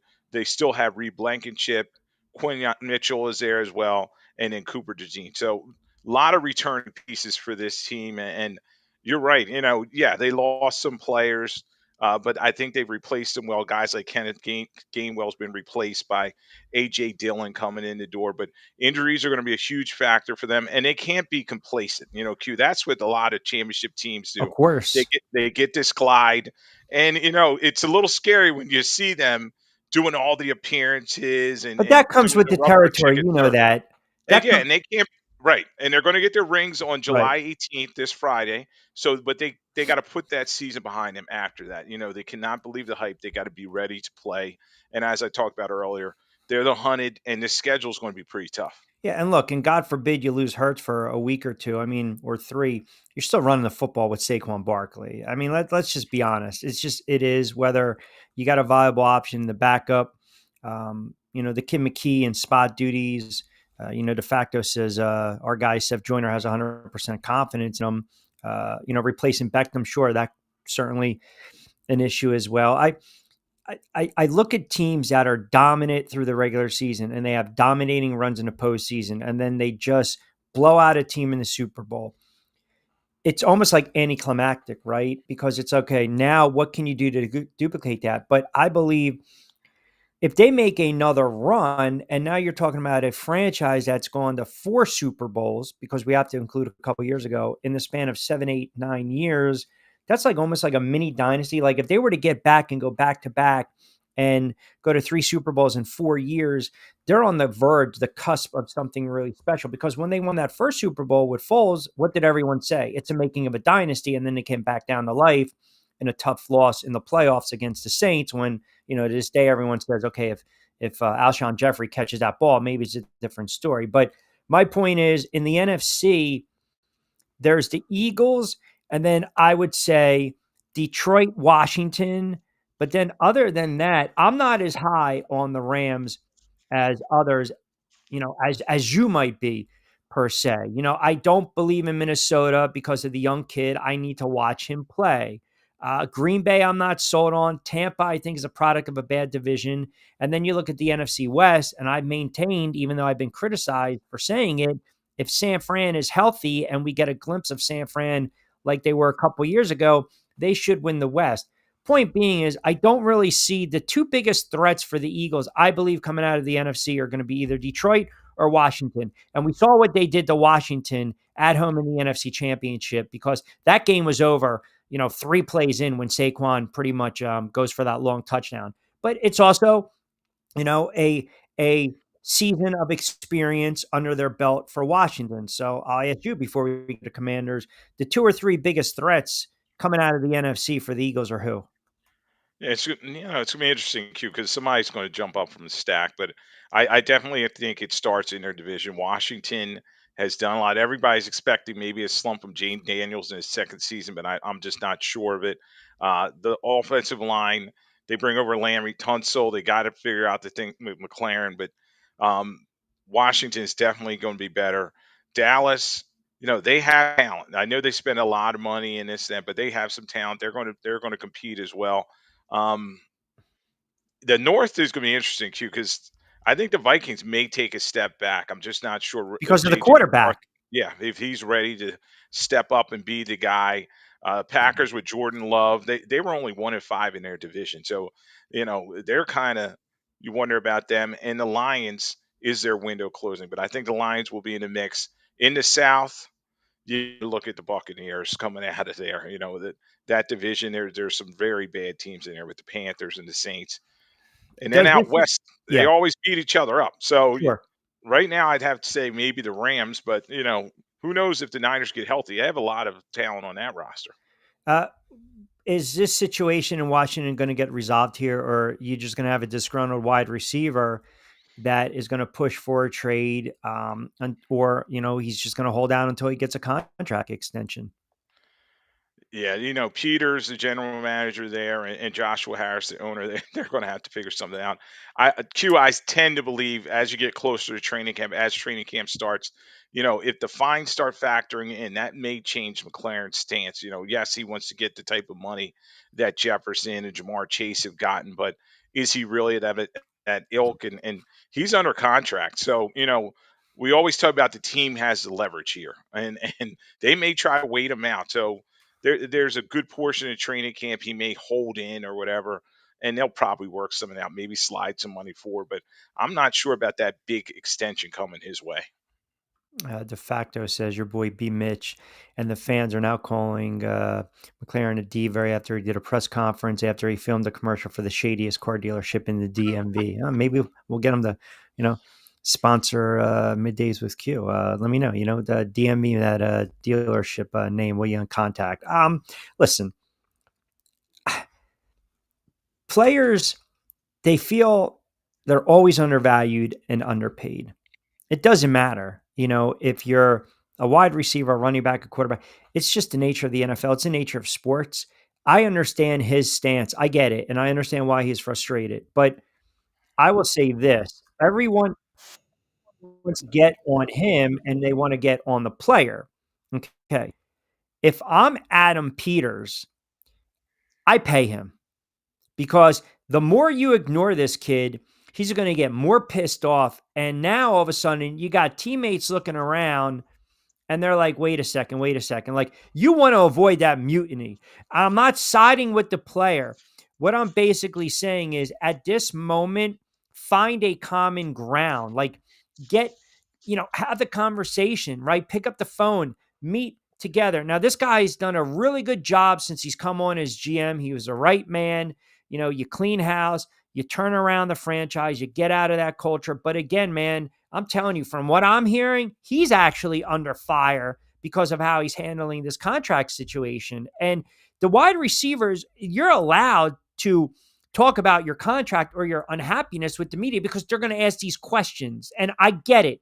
It doesn't sit well with a fan base, period. But you're also talking about the most important cog next to Daniels in that offense. So if the player feels undervalued and disrespected, then listen, he's allowed to make that known. Now, there's certain ways to go about it. Yes. But I think what the Commanders are doing is they're doing a very dangerous dance right now, because ultimately, if you're a GM and you're running the football operation, you got to do it with professionalism, right? I'm not going to throw you a bone, Lloyd. This is not charity. There are no free lunches. We got to look to the bigger picture. Okay, fine.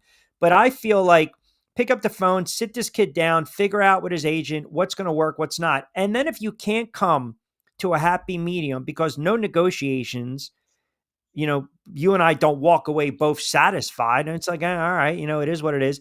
Then you figure out a way who's going to be a trade partner and you get them out of there, because the last thing you want is this to linger into the season. And that's just my take on it. And I can tell you right now, you're probably going to have 2, 3, 4 teams that are probably calling up the Commanders right now to see how they can potentially pull the trigger and make a trade. Definitely, Q. And when you look at I was looking at my write up here for the Washington, and it's like they got McLaren, they got Noah Brown, Debo Samuel, who's kind of out of shape, KJ Osborne, Luke McCaffrey. They need him. You know what I mean?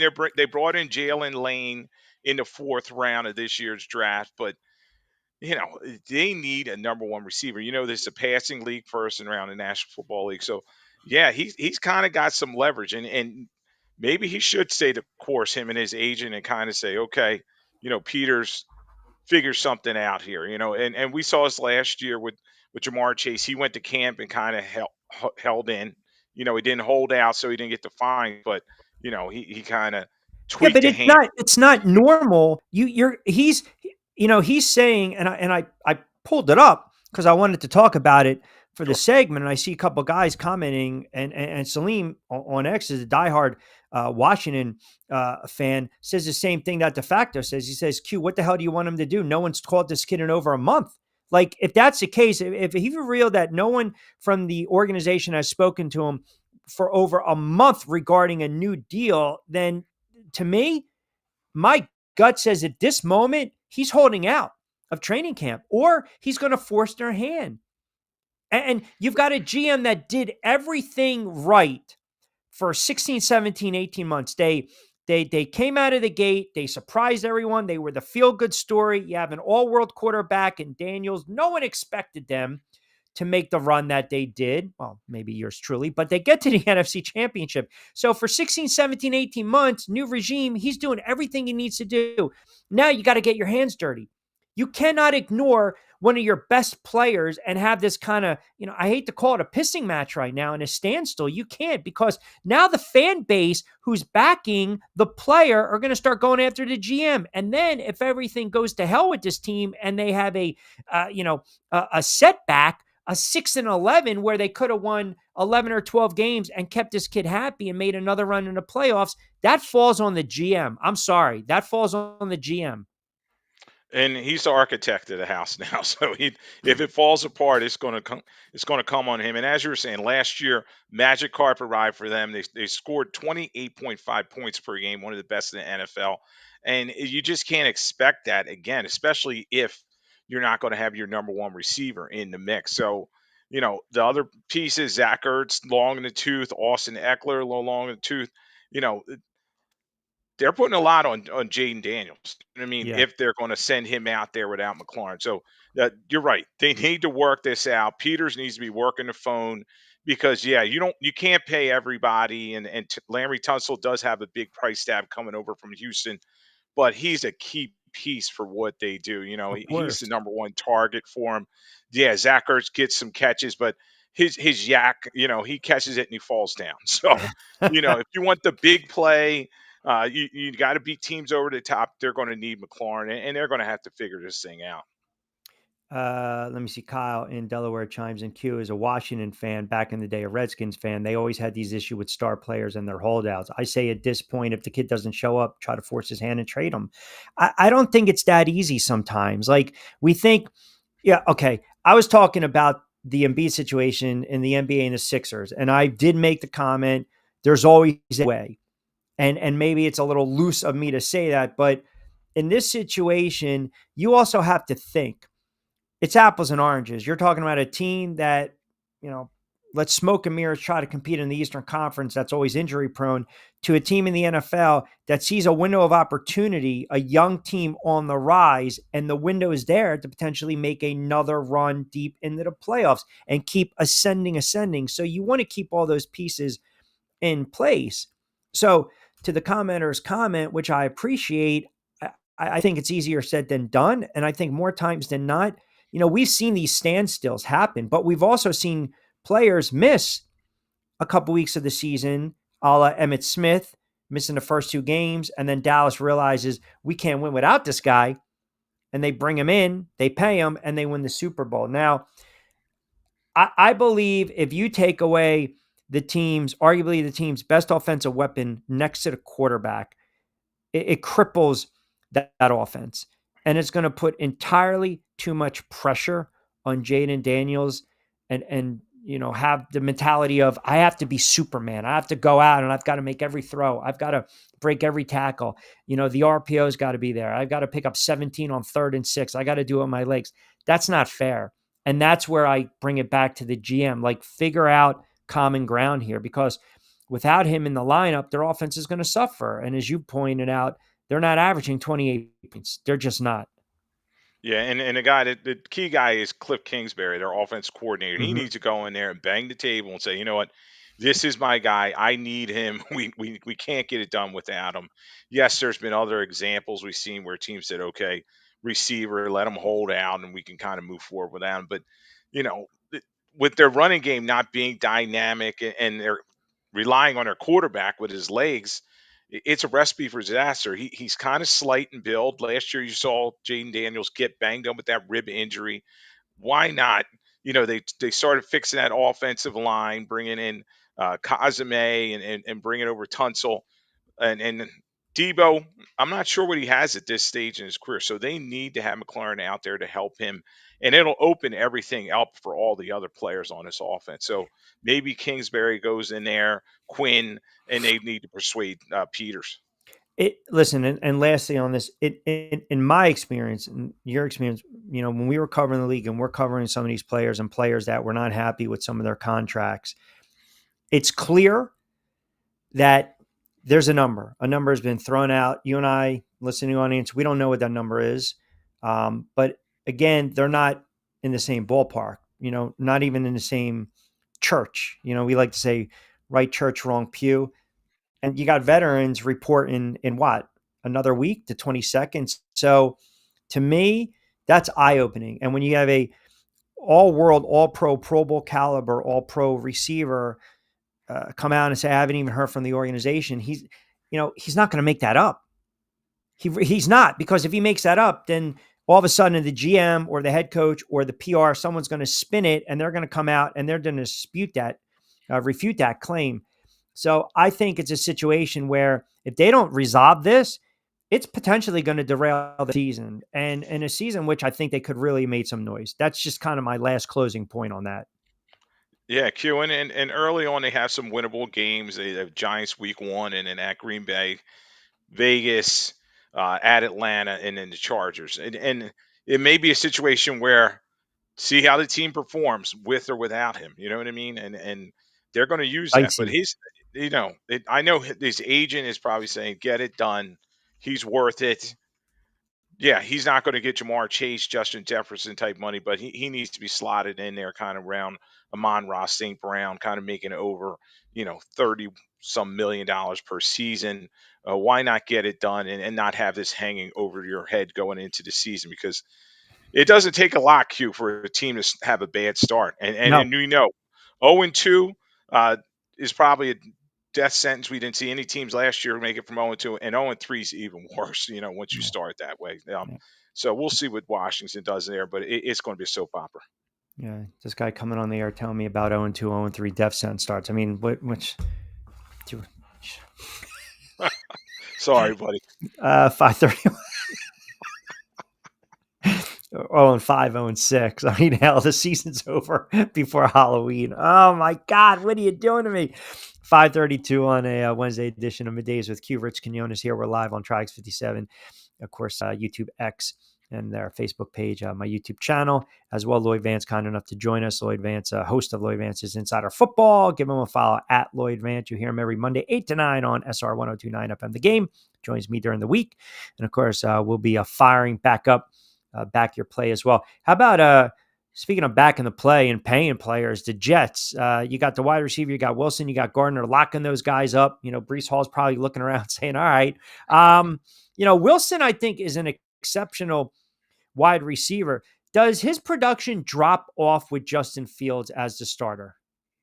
That's going to be interesting. Does he throw him a lot of those short passes like he was doing with DJ Moore when they were with the Bears together? I think his volumes still be there, Q.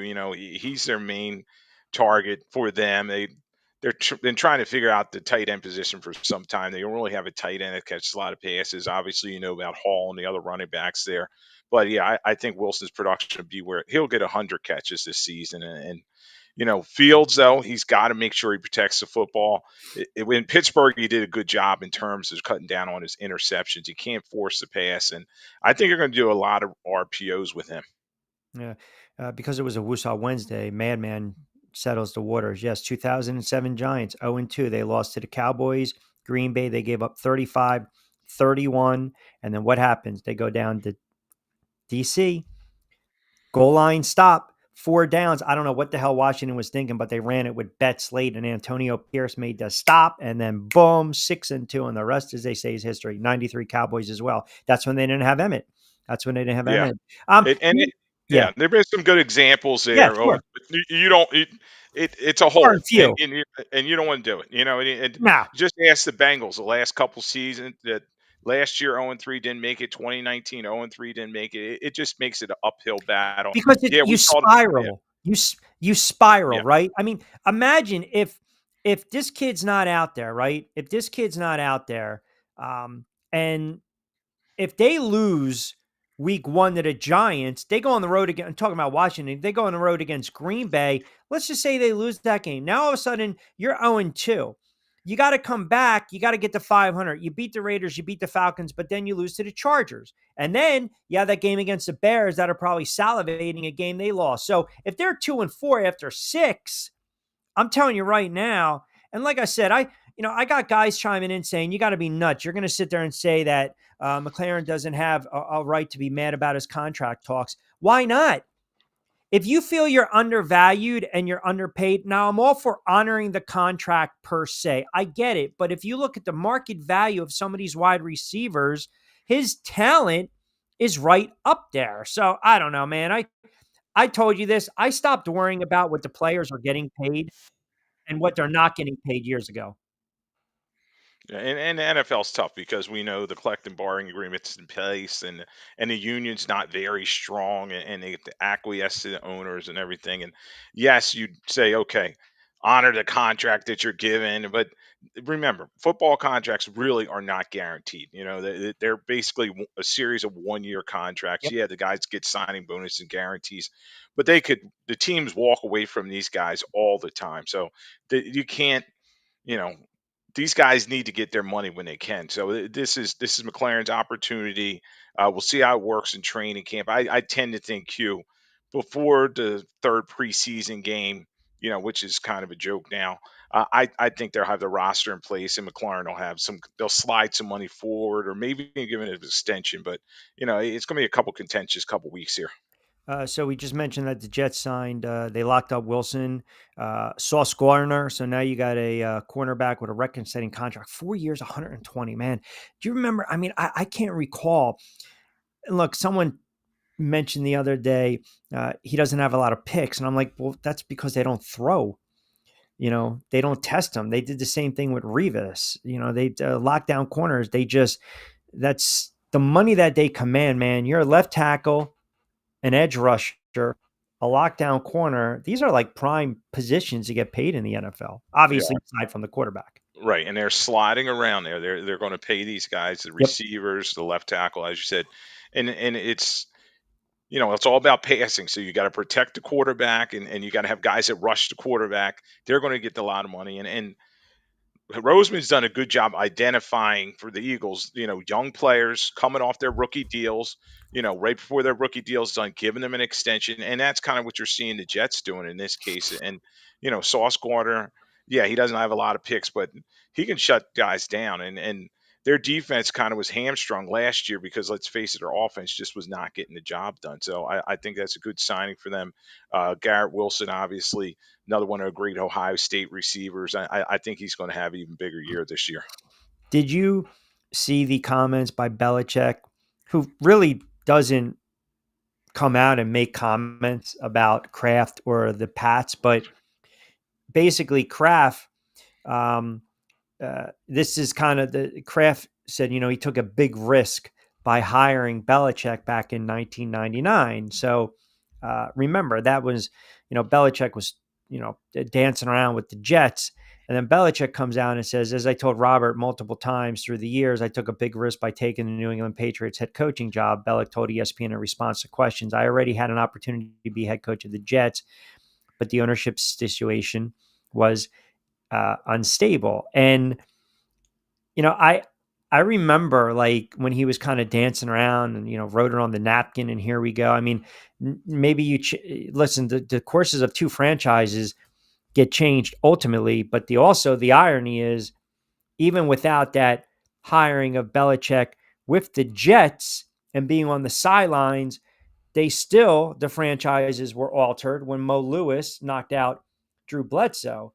So, Belichick had the pedigree and the track record even prior to, because he was a defensive genius.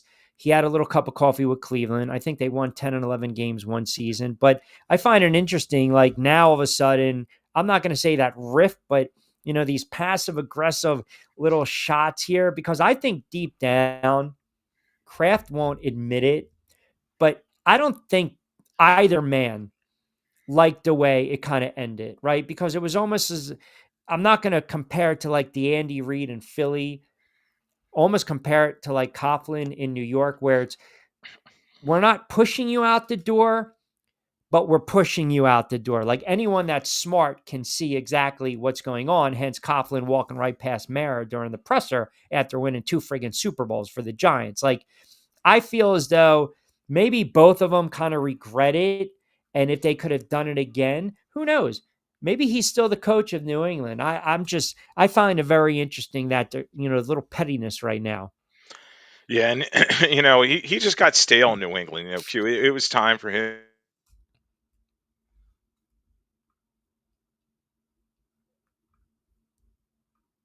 Oh, Lloyd was making a good point. And then he froze up on me. Look at this. Wonderful segment. And then he froze up. All right. I want to get Lloyd to finish his comment. So he's offline. He's going to there he is. Oh, there you go. Sorry, it looked like I was still. But I was saying he got everything that he wanted in New England, and it didn't end well. And he was de facto GM. He got to pick all his players and his staff. He puts his sons on his staff and everything. And then it's much like Tom Brady. Who do you give credit to for those 6 Super Bowls wins? Is it the owner Kraft? Is it Tom Brady? Is it Belichick? But in the day, it's Kraft's team. He owns it. He can run it the way he wants to. And yeah, he took a chance on Belichick because he was kind of on a scrap heap. That did not go well in terms of him taking that Jets job and quitting like 4 days later.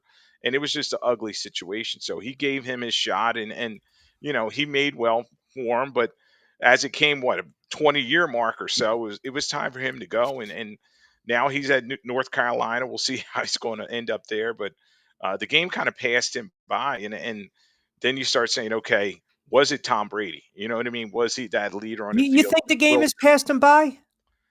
Belichick?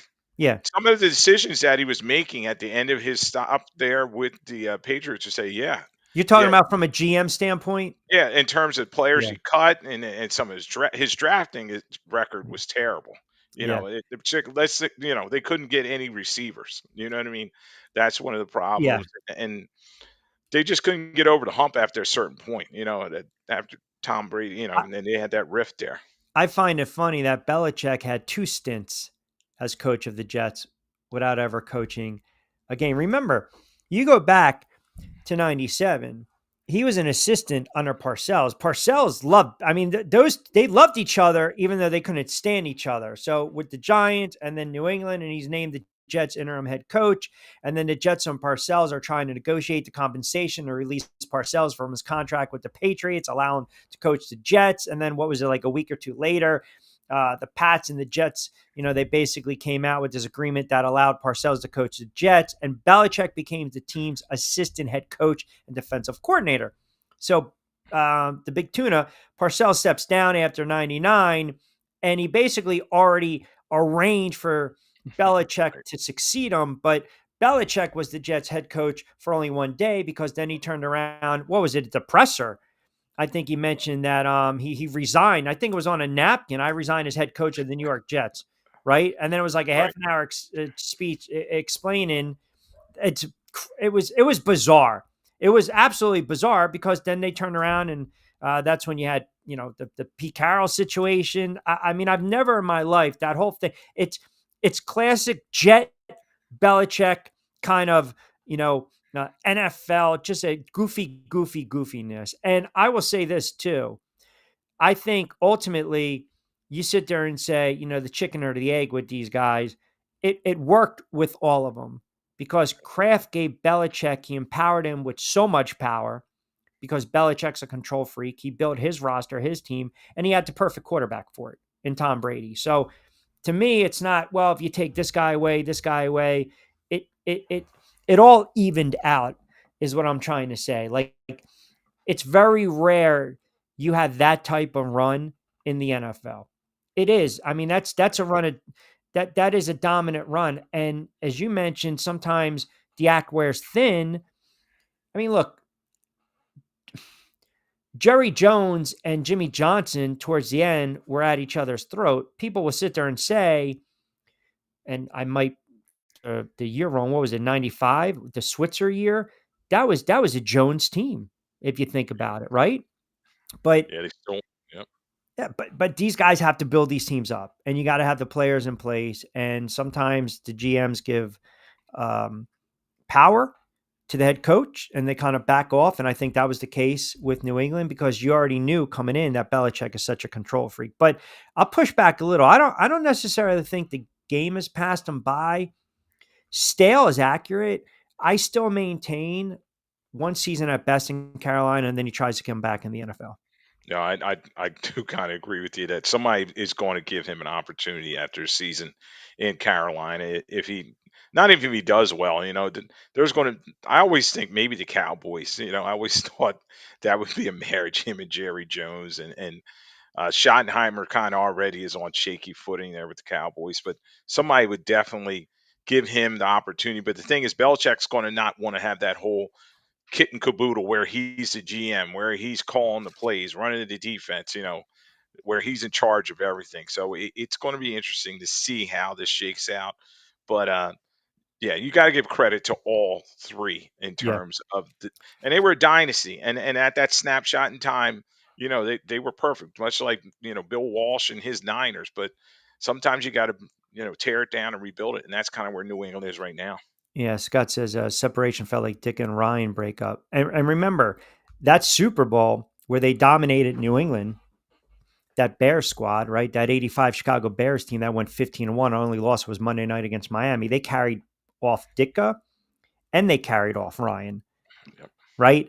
When they won, which is unheard of. Like, I remember some of the former players said, you had too many vegetables in the stew and not enough meat. Like they just that 85 that run that the Bears had, they were just as good in 86, but they lost to Washington, which shows you just how great the Giants were in 86 because they blanked Washington in the NFC Championship. But that Bears team with those, those parts, they should have won multiple Super Bowls, no doubt.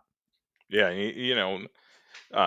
NFL Films does the Missing Ring series, and there's so many teams like that, Q, where they were like, man, they had all the talent, they had everything set up, and they just couldn't get over the hump. I always talk about that '98 Vikings team, Gary Anderson missing the kick. It's just a situation where even to win it, you got to have some luck. The ball's got to bounce the way, certain ways. So we'll see. We'll see how it goes. Ball says, is Dick a borderline fraudulent? I mean, Ditka was a hell of a player. I think he had he had a very good that defense, that 46 defense. They were unbelievable. But again, he also had a shelf life as a head coach, right? But that was they had a dominating stretch, a very dominating stretch. And remember, Buddy Ryan got tired of it. Buddy Ryan decided, I'm leaving Chicago. I'm going to go take on the Eagles head coaching job. Yeah, Q, and that was his credit. You know what I mean? Buddy Ryan wanted the credit for that Super Bowl winning team, and then the Eagles gave him his opportunity because you just see that so often. After a team wins, everybody's like, well, I carried a higher load than you. You know what I mean? Give me my flowers, and it's just something that's just human nature. So we'll see. Hopefully, the Eagles can kind of avoid it. But that Bears team, you talk about Ditka, he won as a player, he won as assistant coach with Dallas, and then he won as a head coach. So, he's a Hall of Famer. I mean, oh yeah, no can't discount doubt. that. I think every coach. It just doesn't matter. Every coach has a shelf life. Chuck Noll had a shelf life. Even Walsh, Walsh wins in 88 and Musburger asked him, did you coach your last game? I think people kind of knew he was going to retire, but he would have had his shelf life. Jimmy Johnson, shelf life. Parcells, shelf life. Shula, shelf life. You can be an all-time great. You can be an all-time great. But you have a couple of bad seasons and a couple losing seasons. People forget about 2, 3, 4 Super Bowl wins, divisional championships, great runs, 250 career wins, because owners don't want to lose. They don't want to lose at all. I don't care if it's the 60s, 70s, or 80s, man. They do not want to lose. Look, there are some franchises that I also think are too stubborn and loyal to a fault in this regard, like the Pittsburgh Steelers. Think about it. You go from Noll to Cowher, who was always teetering with retirement because Bill wanted to do TV, and now you have Tomlin. So if this, the Pittsburgh Steelers, and Vince is in Puerto Rico and he's a Jags fan, but I know he's drinking rum right now, tuning in because we're talking about his Pittsburgh Steelers. If the Steelers have a down year, it's got to be it for Mike Tomlin. It really has to. It's like, how much longer do you keep going? If we're always criticizing these other franchises for winning one or getting on Pete Carroll, you only have one, right? Then why can't we criticize a guy like Mike Tomlin? And I get it. Pete Carroll, ultimately, everyone's going to sit there and say, what the hell were you thinking throwing that slant, right? Well, should have ran Marshawn Lynch. Well, the play design was good. They just didn't execute, and people will call it a boneheaded play. But point being is, even guys like Tomlin, the mainstay, has a shelf life. Agreed. And the Steelers are rare. They're loyal to their head coaches. We're seeing now in the National Football League where you're maybe getting 3 seasons to turn things Look around, at the Giants. get out of the basement. Yeah. Now they're giving guys 1 year. You know what I mean? Steve Wilkes. You saw Frank Reich not even finish his first season with the Panthers. So these owners, they're knee jerk. They want to win, and they want to win now. It's a situation where these coaches better come in, hit the ground running, and not become complacent. Maybe make a splash their first season. Lastly, before I let you get out of here, I had a Costco on from On 3 Sports. We talked a little bit about that kid from Cincinnati and his contract and the language. I don't think this kid's going to be able to go back to college, but I don't know if you read up on this, but I guess there's just verbiage when they're talking about the pay scale, rookie pay scale in these contracts. And as you know, the devil's in the details, but this is the only player, drafted player that's not signed yet. Right. It's Jamar Stewart out of Texas A&M, and we've talked about this. The Brown family and the Bengals are notoriously kind of cheap, and they're fighting over language in the contract. So it would behoove Brown to get him in there. They need him. Hendrickson, another guy he's fighting with in terms of his contracts, he's kind of holding out as well. And Stewart, I'm hearing he would have to appeal to the NCAQ to kind of go back and get his eligibility back. He would probably be the first player to kind of do this. We haven't seen this before, but maybe the Bengals will come to their senses, Duke Tobin, their de facto GM, and kind of figure out, fix these contracts and get Stewart in, and then figure out how to get Hendrickson some money so he's up there with Max Crosby and the rest of the guys around $35 million or so. Lastly, before I let you get out of here, we were talking because it was the All-Star break. I didn't watch any of the game. I know it's breaking news to some. I refuse to. And we were going through like how they're trying to make it like the NFL. You're not going to replicate the NFL draft, MLB draft. Nobody knows who the hell these kids are because they're out of high school. Nobody knows who they are. We haven't seen them pitch unless you watch college. NBA draft, a little bit of a spectacle, long-winded. But then we were talking about all-star games per se. And I said, I probably would remember. I remember when preseason games, like the Jets and the Giants, preseason games were they were like playoff games. I remember going to some of these preseason games, like back in the day. They were like the Snoopy Bowl games. Like they were so competitive. So I asked you, like, what was the last NFL Pro Bowl you can remember that was actually competitive? Oh, Q, they're not really competitive. I know I talked to some guys behind the scenes, and especially when it was in Hawaii, they tell me, like, man, these guys are having a good time here. You know what I mean? They know they're there for their vacation, basically, and then they play the game later in the week. And the last time I remember in a Pro Bowl was maybe Sean Taylor when he hit that guy. A couple guys said that the other day. Yep. But most of the time, Q, it's like wink, wink. It's glorified flag football. Now it is actually a flag football game. It's I'm glad that they kind of trying to figure some things out, because the game was kind of, after a while, I was like, all right, it's kind of a joke. And I don't really watch any of the All-Star games anymore. It's the baseball one's kind of boring, and then the NFL one I'm like, this is not real football. You know what I mean? So it'd be interesting to see how they play that out going forward. All right, brother. Well, I appreciate you hopping on today, which means we can either go again tomorrow or Friday. We'll figure out scheduling wise, because I know you Tuesdays and Thursdays. No banker hours for my guy, Lloyd Vance, host of Lloyd Vance's Insider Football on 102.9 FM The Game. Give him a follow at Lloyd Vance. Always appreciate you, brother. I'll hit you up. All right, Q. Talk to you later. All right, there you have it, my guy. Look, see how Lloyd jumps so fast. I was offended how the game was decided last night. Yeah, it was horrible. I didn't even watch. It's so stupid. Let's have an unprecedented derby like swing off, and then get the friggin' MVP to Schwarber. Like, what are we doing here? Stop. Just stop. I mean, they're jumping the shark here.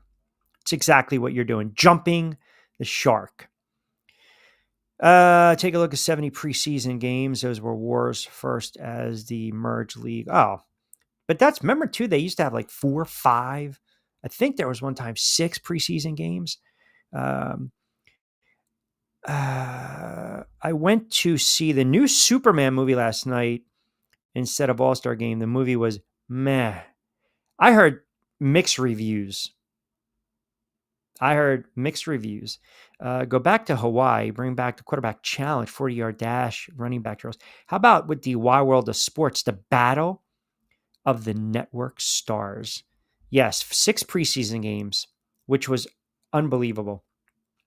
6 preseason games. I mean, you think you would friggin' figure out if your offense had anything by week, preseason 6?